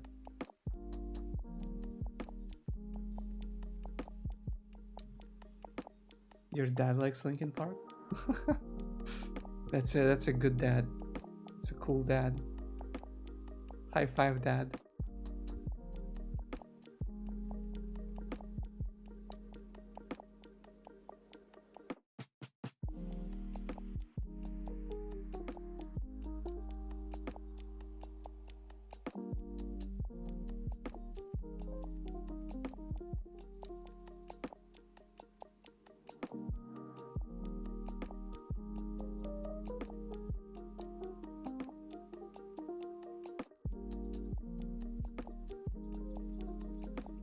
I'm getting like pretty tired of penning, honestly. This line art takes like a lot of concentration to do. How long is streaming? Oh, it's three and a half hours roughly. Can call it a night soon, I guess, or just like chill out for a bit. Watch a video or two and just chill, and then call it a night. Your parents are both musicians? Oh, nice.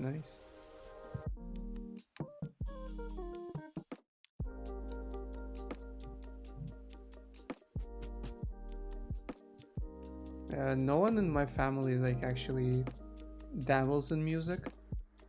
Like,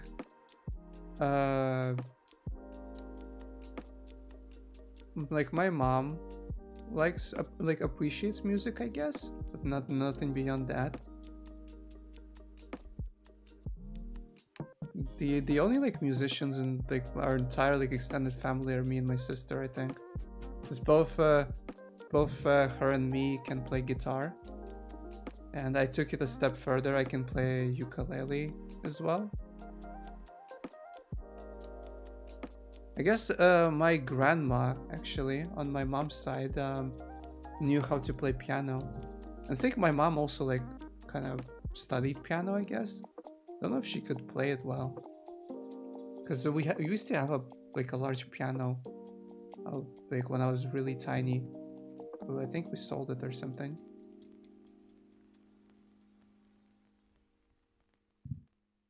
We used to have like, you know, an actual like legit big ass piano. I remember dinging on it when I was like a tiny rabbit.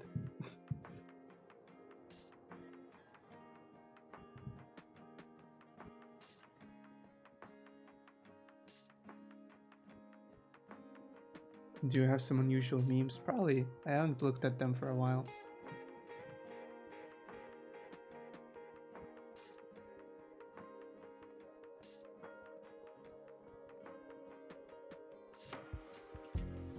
Love to have one of those pianos, yeah. Honestly, like, I wanted to learn piano, but like one, pianos are really expensive, and like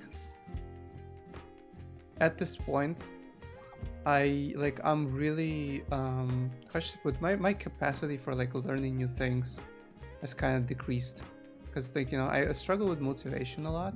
It's like learning like an entirely new thing that will take like a long time. It's like I'm not sure if I'm like ready.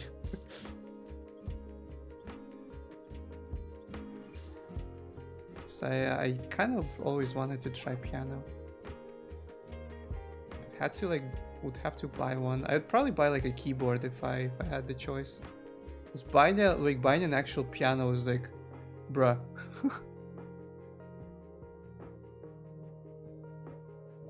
I actually have like a neighbor that has a piano.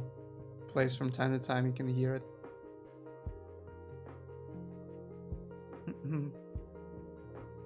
Your mom sings and plays violin, dad plays bass, piano, does audio engineering. Fancy. I never got to try the bass. We used to have like a bass that was like kind of, I think it was broken or some shit. I remember it like always, I don't know, when I picked it up, everyone told me that's like broken. I don't remember what was wrong with it.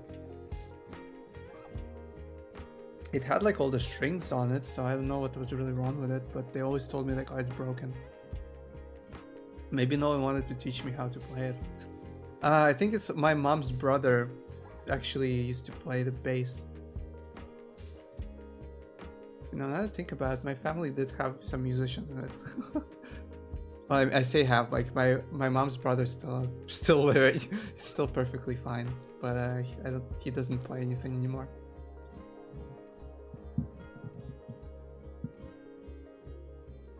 I'm gonna go turn on the lights and actually grab a snack as well while I'm at it.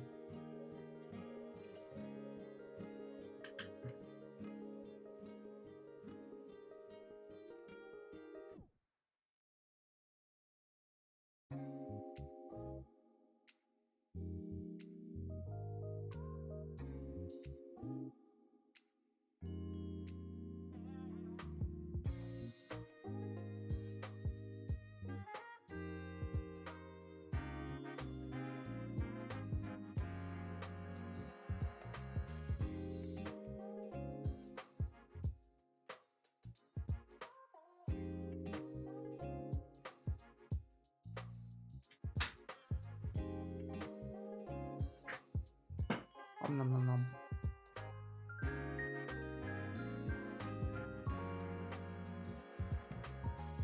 I have acquired snack.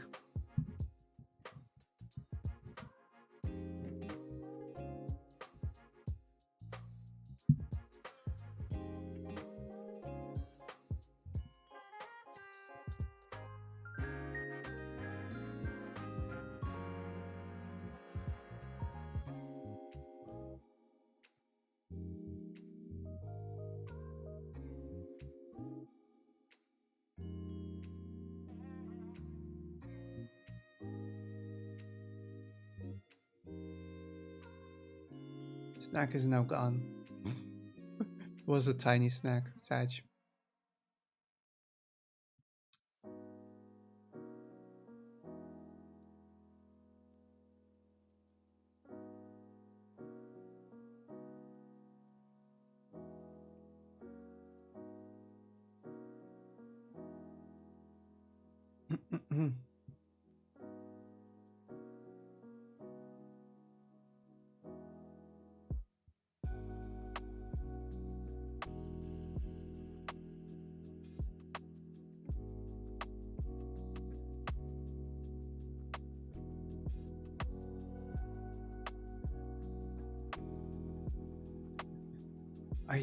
We're like almost done with the character.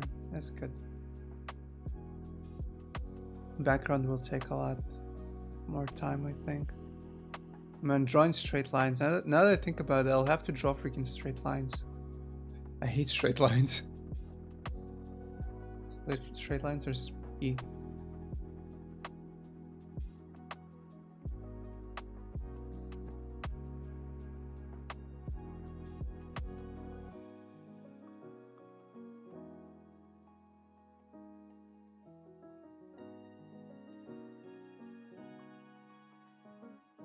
You're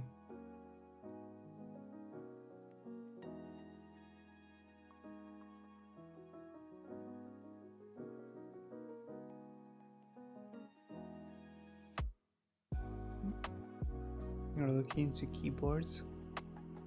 I think like buying a like a legit piano is kind of like out of the question nowadays. I mean, keyboards do the job pretty well too. Digital and all that, you know. Can technically like make very similar, if not the same sound.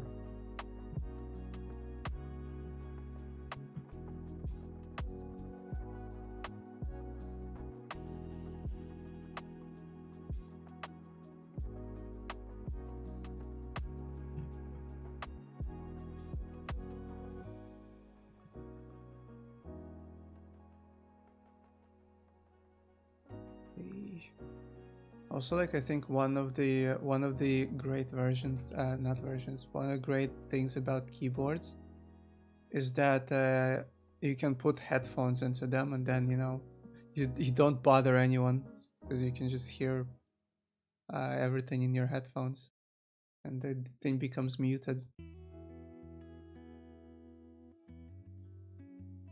It's like one thing that's like amazing like about keyboards.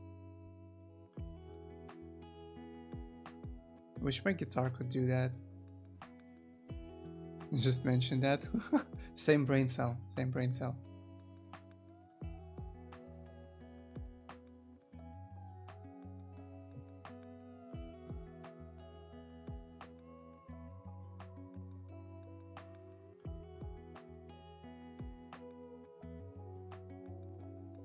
Oh, hey Juna, how you doing? Welcome. How's your day going? Yes, we are arting. We're about to be kind of like done with art, take a break. So I've been drawing for like 3 hours. Tired.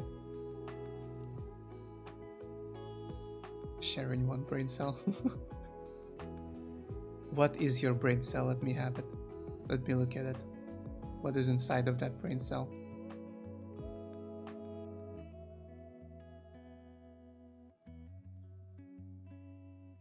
Okay, what's left?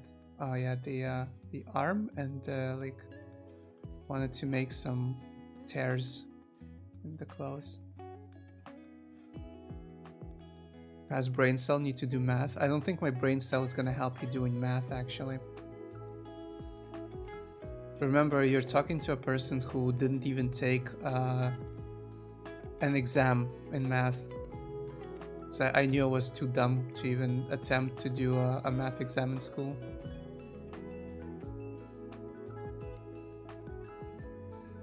You could say I was actually pretty Chad about it, because math is like the default thing that everyone takes. Because you have to like have a certain amount of exams that are like mandatory, and then you can pick more if you want. And everyone's like, oh no, on like on math and like math, a national language, and English is probably like everyone's default. Meanwhile, I'm over here freaking screw math. I ain't taking math.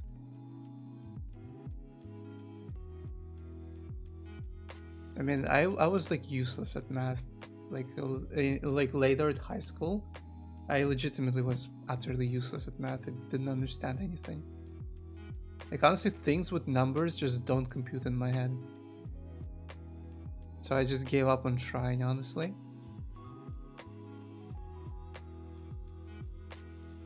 Took A-level maths, hated it. Yeah, I took B. I mean, anything that had to do with like numbers, I just freaking threw it out. I only did A's for like languages, basically. And of course my like, optional things were just like art.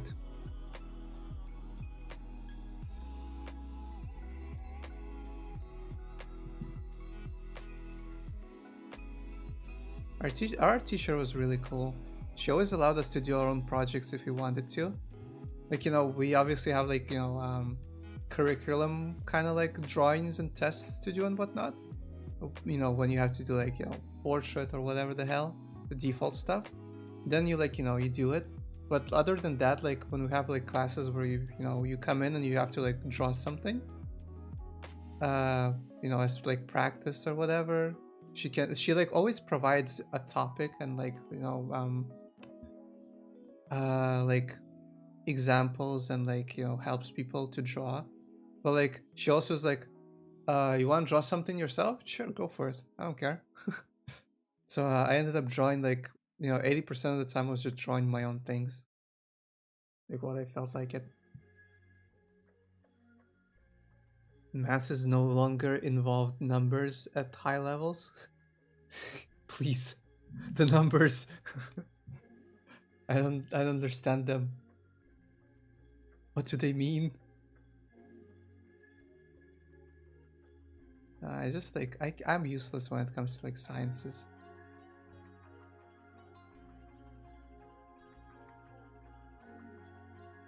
I just don't understand like stuff like that. It just doesn't like fit into my head.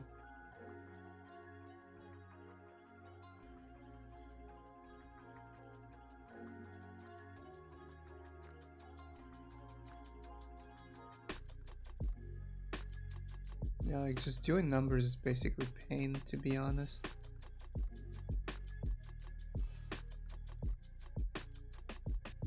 Like I did like also physics on like B level because I had to. Like, you know, I had to do math and like another thing on like B level, like it's like, you know, mandatory. I forgot the system, to be honest. Like I don't remember the system that we have. But like I remember that I had to do physics.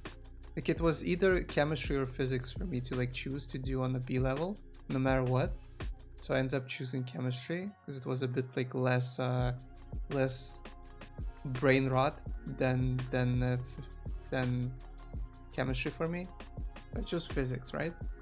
And doing the B level, I was just like, what the hell is going on? What is happening? I don't understand anything.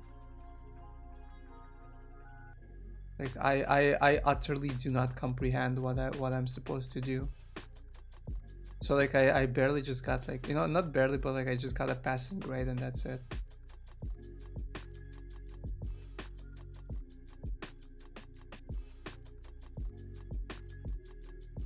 And I'm just not a science person. Like I just did languages and all that. Look at that fancy hand.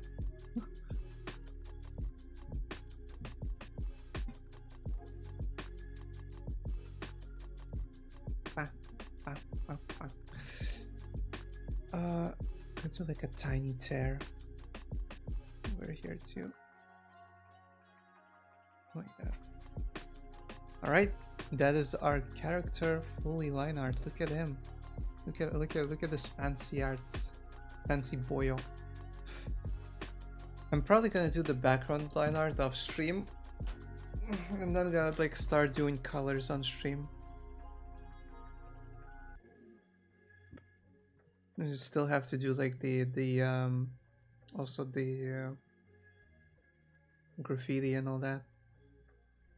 But it's looking good. I quite like it. I think it turned out quite well.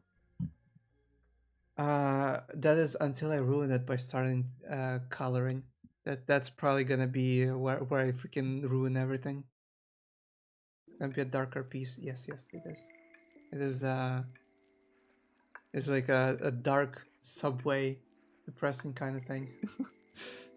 I'm gonna like, I'm not sure, I might like I might desaturate a lot of it, but I might do like kind of in between grayscale and colors. Like I might desaturate it like halfway, make it like bleak colors and all that.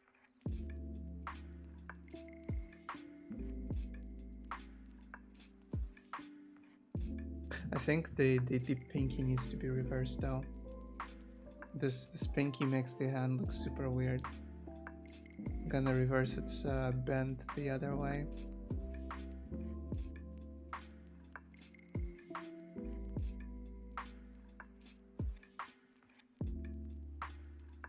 Maybe like this.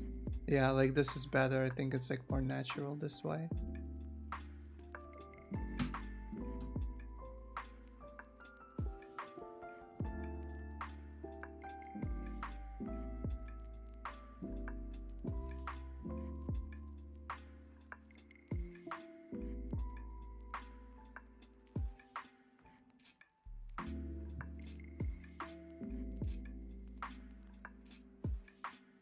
Make it a bit thinner as well.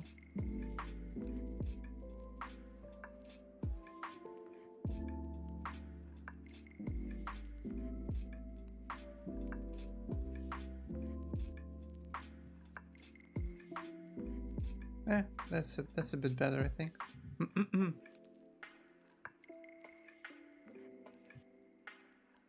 That was a lot of work, actually. Like doing these complex line arts really takes a lot out of me, honestly. Like doing the sketch for like an hour was no sweat, but doing the line art when the drawing is like this, you know, detailed and whatnot, really takes a lot. Let's save it before anything else. Let's chill for a bit. Let's chillax and all that. The 30 pages of calculations. Why would you torture yourself like that? Candy. No.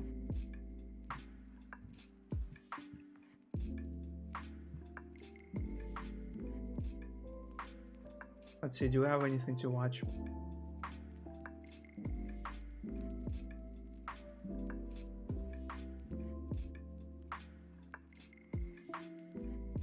I do not know.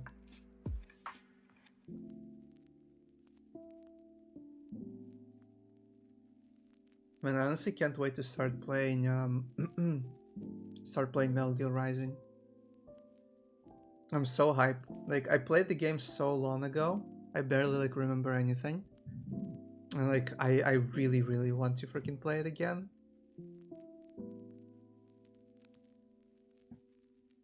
What I'm nominating at, it's candy that is dark chocolate and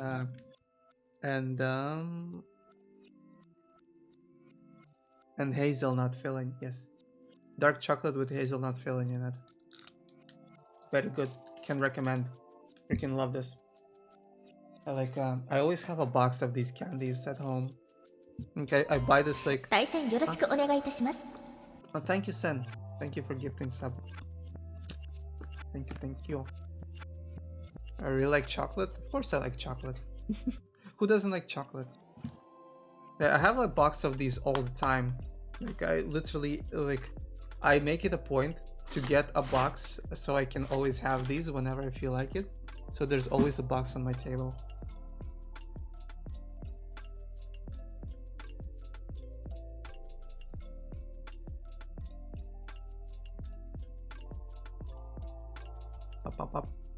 Up. Rarely eat chocolate. I mean, I don't really like super sweet stuff, but like when chocolate is dark, I really love it. Dark chocolate is my thing.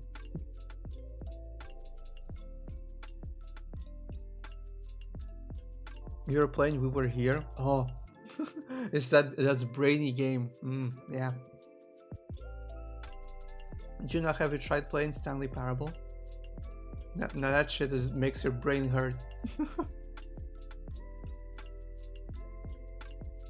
Not yet? Oh, do play it.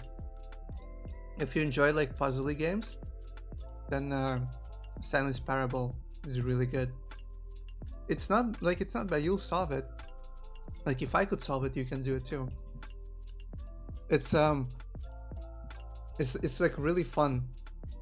Cause like you have to do puzzles, but at the same time like the game kind of like starts throwing you off and messing with your brain and like breaking the fourth wall. and eventually like it kind of becomes actually kind of spooky because you're like kind of confused as to what the heck is going on. But like there's no like jump scares or anything, I think. I remember being jump scared by chat though. When I was playing it, chat was freaking playing like loud ass jump scares, man.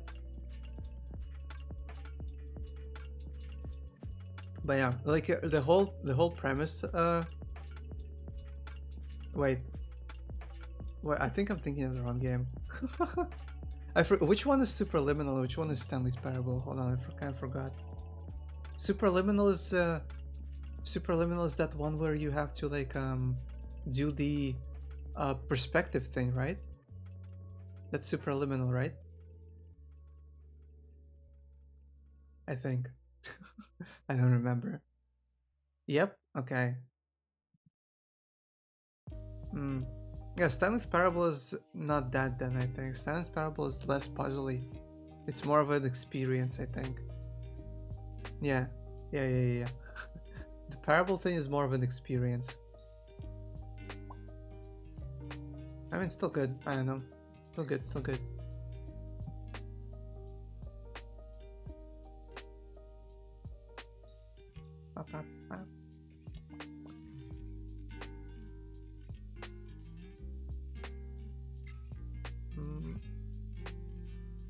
Can we watch Miku's domino ad? Sure. Guess we're gonna watch the freaking domino ad.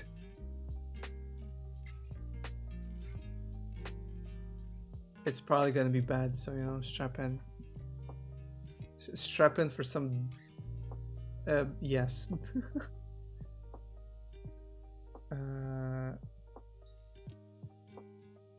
There we go. Okay, enjoy your freaking domino ad. Hello everyone, I'm Scott, president of Domino's Pizza. Have you heard of Hatsune Miku?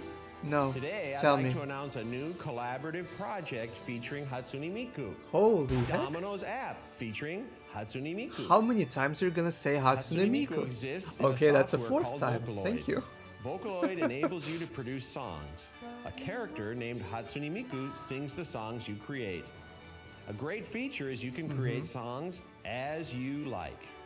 I knew our talented Domino's Pizza crew could work together and create great Vocaloid songs. Vocaloid, Eshi, Chokyoshi, Furitsukeshi. Everyone. Amazing Vocaloid songs have been created with the fantastic imagination of the crews from all over Japan. The challenge was successfully carried out, and this new collaborative app was produced. Oh no. Why just hold up. Look at this fucking look at this smile. What is this smile? Bruh. Imagine for a second you like waking up at 3 a.m. in the morning when your phone is like buzzing with a call and this face is all you see. Hold on. I'm gonna give you the full corporate experience. Right? Wait, actually, hold on. No, wait. I'm gonna give you the full corporate experience right now, man.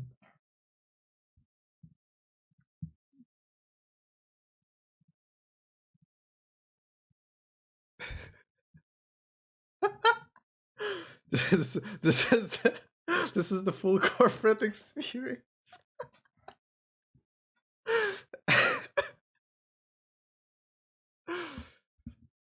Have you heard about our new Hatsune Miku app? Do you have any games on your phone? Man, I love this guy. What is this fucking? Oh my god, this freaking smile, man. This is the definition of a corporate smile. The man got collab with Hatsune Miku before any of us did. Actually true. You know what? Who can say that they've collabed with Hatsune Miku? This man can. We cannot. This man is living the dream.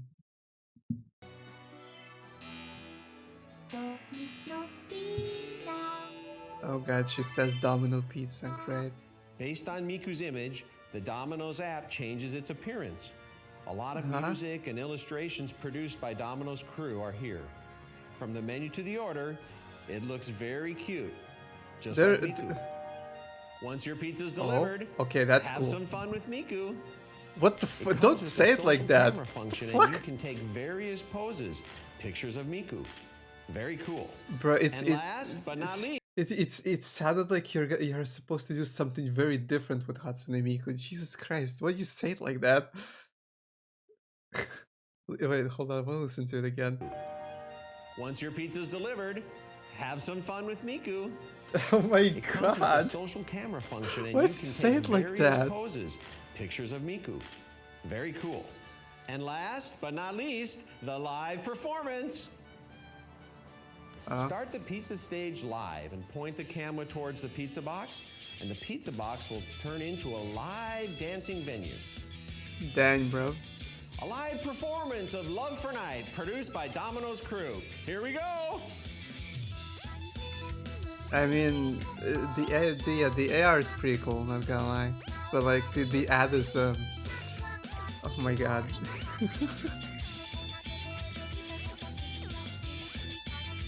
Let's enjoy the rest of the performance with the app. You didn't have to blow my ears out, man. This man's like, no more performance anymore. If we can buy Domino's, god damn it. Okay, well, I mean, the AR thing is pretty cool, yeah. Like the app itself is kind of like lame. There's not much of it is like, I guess like the startup does this, and then there's like nothing Hatsune Miku apart from like the color scheme, and like I guess this screen. But the box is really cool though too. I mean, okay, one thing is like the box is cool, but like, will you actually keep a greasy fucking pizza box as a memento in your house? Well, I mean, of course, someone will. Of course, someone will. It's smug. The menu has Miku music while you're browsing. Oh, really? Okay, that's pretty cool. But I guess it's all like created songs, right? It's not like popular songs that are licensed. Deliveries Miku run into your house. Why do you know so much about this sort of? I thought this was like a Japan thing. Is it not a Japanese thing? Is it like, was it outside Japan too? K-pop lovers save the BTS meal wrappers. Okay, fair enough. Yeah. I mean, yeah. Them fans, man. Them fans. He literally tells you, okay, I'm dumb. To be honest, I was so distracted by his lovely, wonderful appearance that I couldn't even listen to what he was saying. Look at this man. Is this not a definition of a man? This like it's like that commercial. Like look at your man. No, look at me. No, look at your man. You wish your man was like me. I wish this man's was my man's. Look at him. Okay, I'm gonna click away from this face because I'm getting scared of looking at him. The fact that he was like freaking have some fun with Miku, that freaking phrase killed me, honestly. He'd be the villain in NTR. Have you seen the meme recently, like on Twitter, of like you know that like crying like girl meme thing? Or it's like a manga girl crying.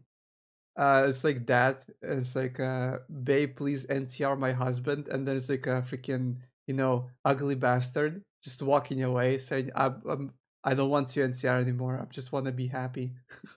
I freaking love that meme.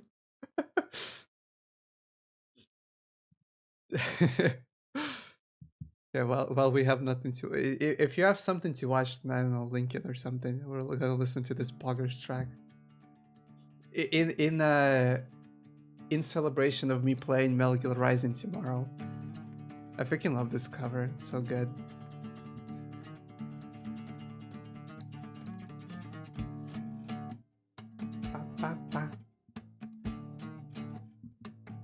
Merry Christmas? What is that? I need to find out what that is before I sign up to watch it.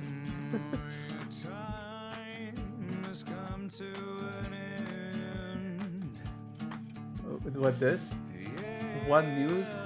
Merry Christmas message pokes fun. That? I'm presuming that's it. Oh no, it's on Facebook. What the hell? Why is it on Facebook?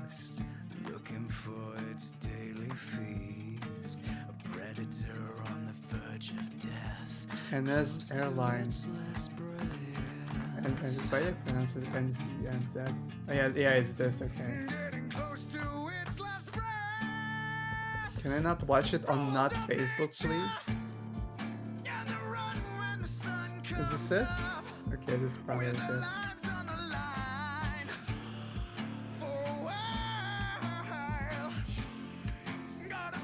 Okay. We will follow the laws of the wild later.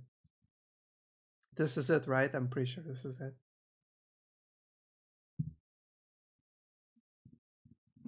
Welcome back, Kala.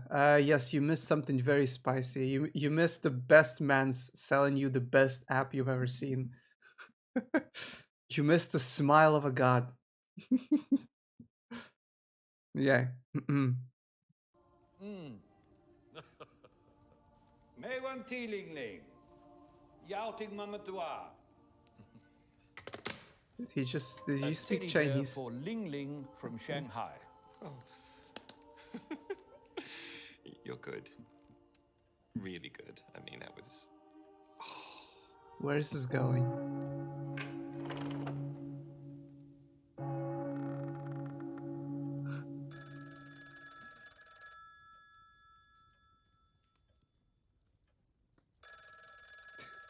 Okay, where is this freaking going? You send a vid on Discord? Okay, sure. Hello, Santa speaking. Is it Maxon? Hi, Santa. It's Edom. Hello, Edim. And what would you like for Christmas? I want a new beard. Just to get this clear, you'd like a new beard. Okay, Edim. Remember to be nice. A new beard for Edim. He doesn't even have a beard to begin Santa with. speaking. A puggy bank. Right, Tum. A puggy bank for Tum from Tumaroo. Santa speaking. What is a puggy bank? Bin. A biscuit ball for Ow. Bin. A what sort of plane? An earplane for Windy. Huh? Okay, where? A book of magic trucks. Sounds like a good read. A bug screen TV. All right. What the father Christmas is going on here? Kids want bikes and tents and fidget spinners. Not airplanes. I love his accent. Oh, it's happened again. I know who can help. Kia ora. We seem to be having some trouble with the Kiwi accent. Okay. Kiwi. It's easy as. A's are E's, E's are I's, I's are U's, and O's are O's. O's are always O's, and U's are usually U's. But U's could also mean like all of U's. How come U's don't understand what I'm saying? All right. So it's not a bug screen TV. Basketball, not biscuitball. And piggy bank, not puggy bank. Book of Magic Tricks, not Book of Magic Trucks. It's a pretty cool book, though. Maybe we'll take care of the calls and these presents. Do you mind if I take this home? It's growing on me. Okay, that was really weird. Why? What? How is this an ad for like an airline? Like, wait, why? I'm so confused. Like, I get the joke, right? I get the joke. Says, I mean, funny or not, I don't know. But like, why would you call like airline attendants to translate things for you? What? This is what? Huh? This is just huh? What do you want, cat? Hello. Why are you here? Do you bring me something? No. No, she doesn't bring anything. She's here to take. All she does is take. Okay, hold on, I'm gonna close the door.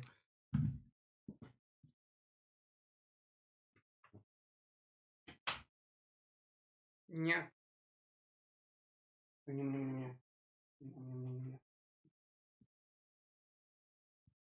Okay.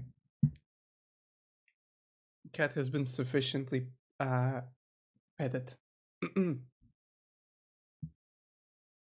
Yeah, that monster truck freaking book though. I kind of want that. Imagine freaking monster truck that there's just like instead of CO2 just makes rainbows. That's pretty freaking poggers, isn't it? Okay, we have more videos. Uh,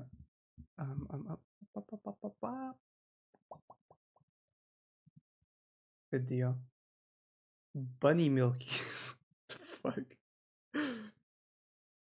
Wait. Wait a second. I fucking do I know this animation from somewhere? Yeah. I'm pretty sure this is spooky. What did you link send? Oh yeah, it's the freaking Miku Toyota ad. I've seen this one before. Yeah, let's watch this. It's safe for work, yeah. Dreamflower Bunny. Okay, I do know where this is from. Oh, you want to see my itty bitty bunny milkies? My god. So cringe. Just this once.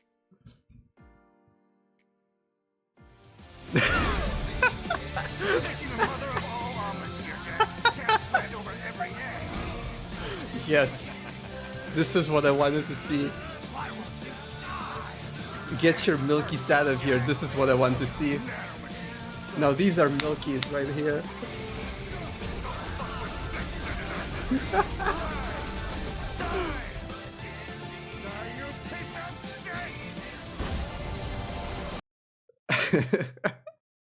No, these are the milkies that I wanted to see. It's freaking Senator Armstrong milkies. What's this? Revengeance status compilation 2. This is really fucking loud. Is that fucking Reggie? What was his name again? Was his name Reggie? Is this it? This whole 6 minutes of this? Oh no, it's like different memes.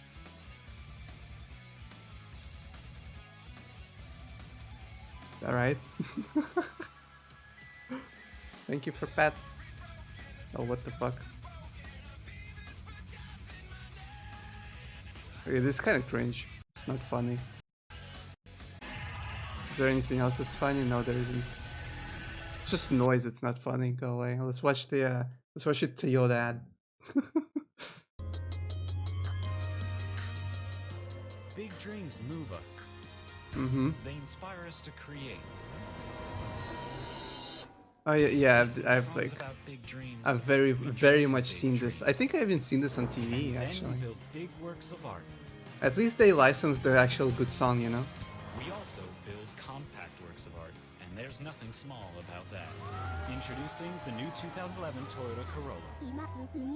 Refresh styling, 35 mpg highway rating, available Bluetooth technology and wire for MP3 players.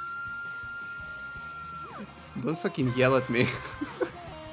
It's the official car of Hatsune Miku. Is it? Alright, this I remember this was really cool because it had these like behind the scenes shots. That's what actually made it really good. This is what it made it really cool. I found her. She's just chilling, man. Yeah, this was actually on TV. I've seen this before. Oh my gosh, you need to try this bacon wrap hot dog guy. Yeah. Oh, fuck's sake. This is cringe. Oh, This is actually cringe. Oh, perfect. They could have like they could have at least put an effort to like freaking talk Japanese with her or something. I don't know. You want a bacon wrap hot dog? Woo! This is the hot guy.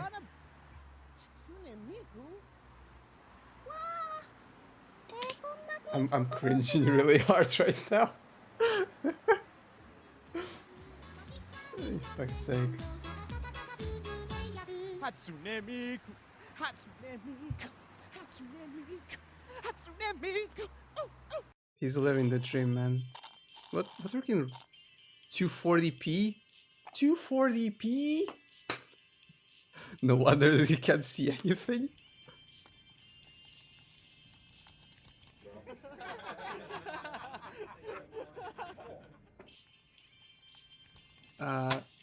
Yes.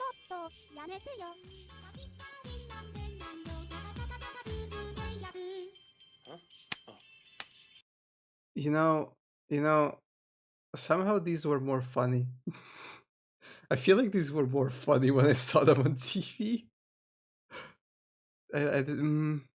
It's not funny anymore. The wall. Okay, let's watch this. What did you send? Ah, is this thing you talked about before? The Dark Souls thing.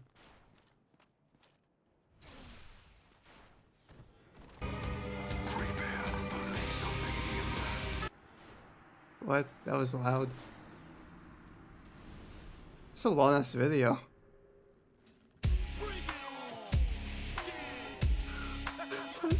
What's this cringe music?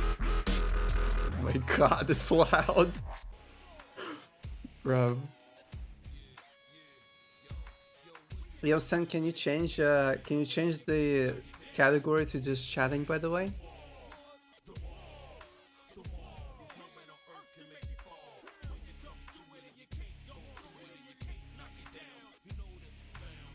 Honestly, like, Dark Souls trolling is like the best thing ever. This man just has 2 shields and nothing else. Thank you. Yo, actually, hold on. Speaking of Dark Souls, there's like other. Hold on. Fuck, I can't spell. Okay. Which one was it? I don't remember. Not this one. Not this one. Oh wait, this was this one. Oh, wait, no, this one. Yeah, there we go. It's Ladies like and gentlemen, I am pleased. they just decided to like roleplay 3 different bosses. Positions. You gotta look like an NPC. Hold your hands like this. There he is. Right bumper. Yonder. Right bumper. Let him get about half up. Let him get about half up. Right bumper. Go down. Down.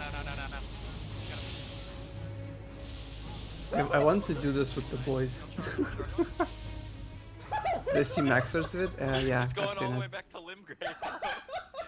I messaged him, if thou can climb thy fort of frenzy, great treasures behold. Are these actually good Here, somebody treasures, though? watch my back. Are these actually? No, it's glass. This is what Dark Souls is about. Like, when I PvP someone, I want to do this. I don't want actual PvP. I want this. Yeah, what you gonna do about it, bitch? What you gonna do about it? Alright, get ready. I think he's gonna climb. I'm not gonna be able to do anything. Honestly, Loki, like Frenzy is my favorite incantation in the whole game. It appears the great Like, treasure of the fall. most incantations kind of fell off, but like this, the freaking Frenzy one is like always viable for some reason.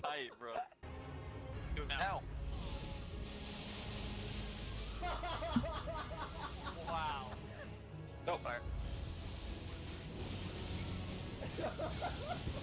Never tried Frenzy. I mean, it's much less it's much less interesting than it sounds, because like most enemies, Thought I heard something. like the enemies you can inflict Frenzy on, they just die before like, you know, they die of just pure damage before they get Frenzy status, and the enemies you can inflict frenzy status, and they not frenzy, fucking madness, and they don't actually die before they get the status. You need to fucking do way too many casts of it, so it doesn't freaking work. I don't know, it's kind of dumb. Like every enemy that you can like actually get madness on, they will die before that happens, and every enemy that won't die, you just you will not be able to because you have to spam it like I don't know 30 times to get it. It's just not working. I don't know.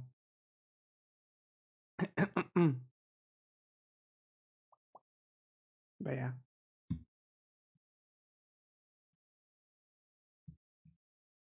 I'm kind of like, you know what? I actually kind of stopped playing Elden Ring. I should finish it, honestly. I've like actually didn't finish Elden Ring yet. I kind of like, I don't know, started playing other games, and now here we are. I started playing Control like in my free time, and that has been an experience. Time for lunch. Have a good lunch, Sig. Eat something good. Like Control is actually pretty fun. I really like, I really like the whole like SCP freaking like lore and whatnot. It's pretty cool. So it's like it's basically you're playing a video game that's actually like kind of like AAA status about SCP basically. It's a pretty good game. I quite like it. I'm probably gonna finish it eventually. Want to try to get the other endings?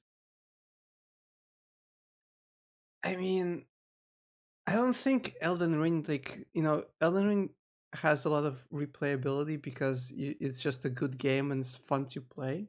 But like, I don't think the endings like offer you much, like a lot of like interesting things to experience, Because like, the one with spoilers, by the way, the one with the actual waifu is probably the most like rich.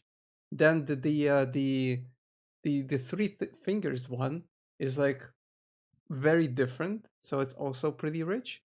And the other, like, how many are there? I forgot, like 3 or 2 or something. The other one is just like different flavors of the same ending, you know.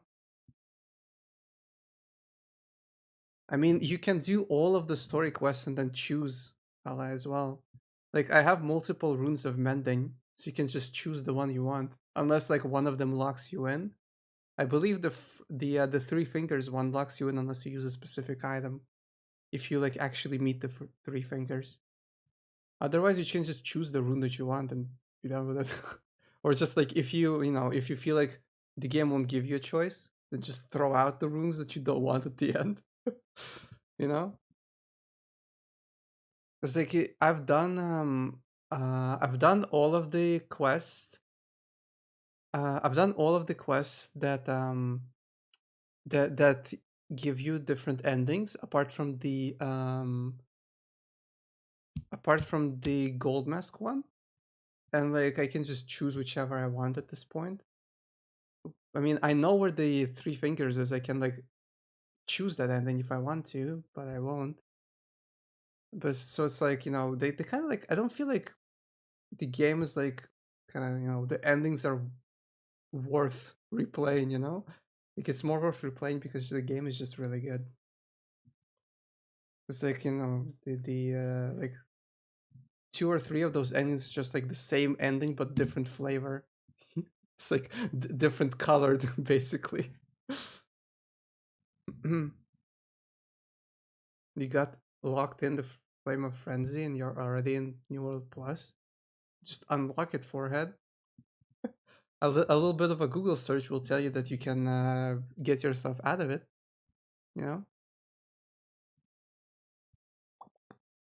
There's a way for you to unfrenzy yourself if you meet the fingers.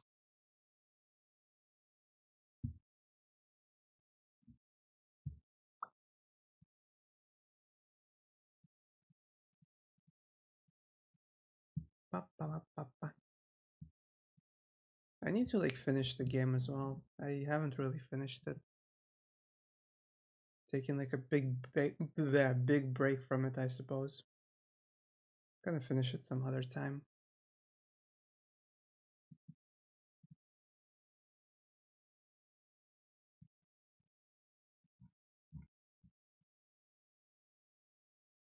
But you know, for today, it is time to end. Tomorrow we're gonna start our wonderful adventure on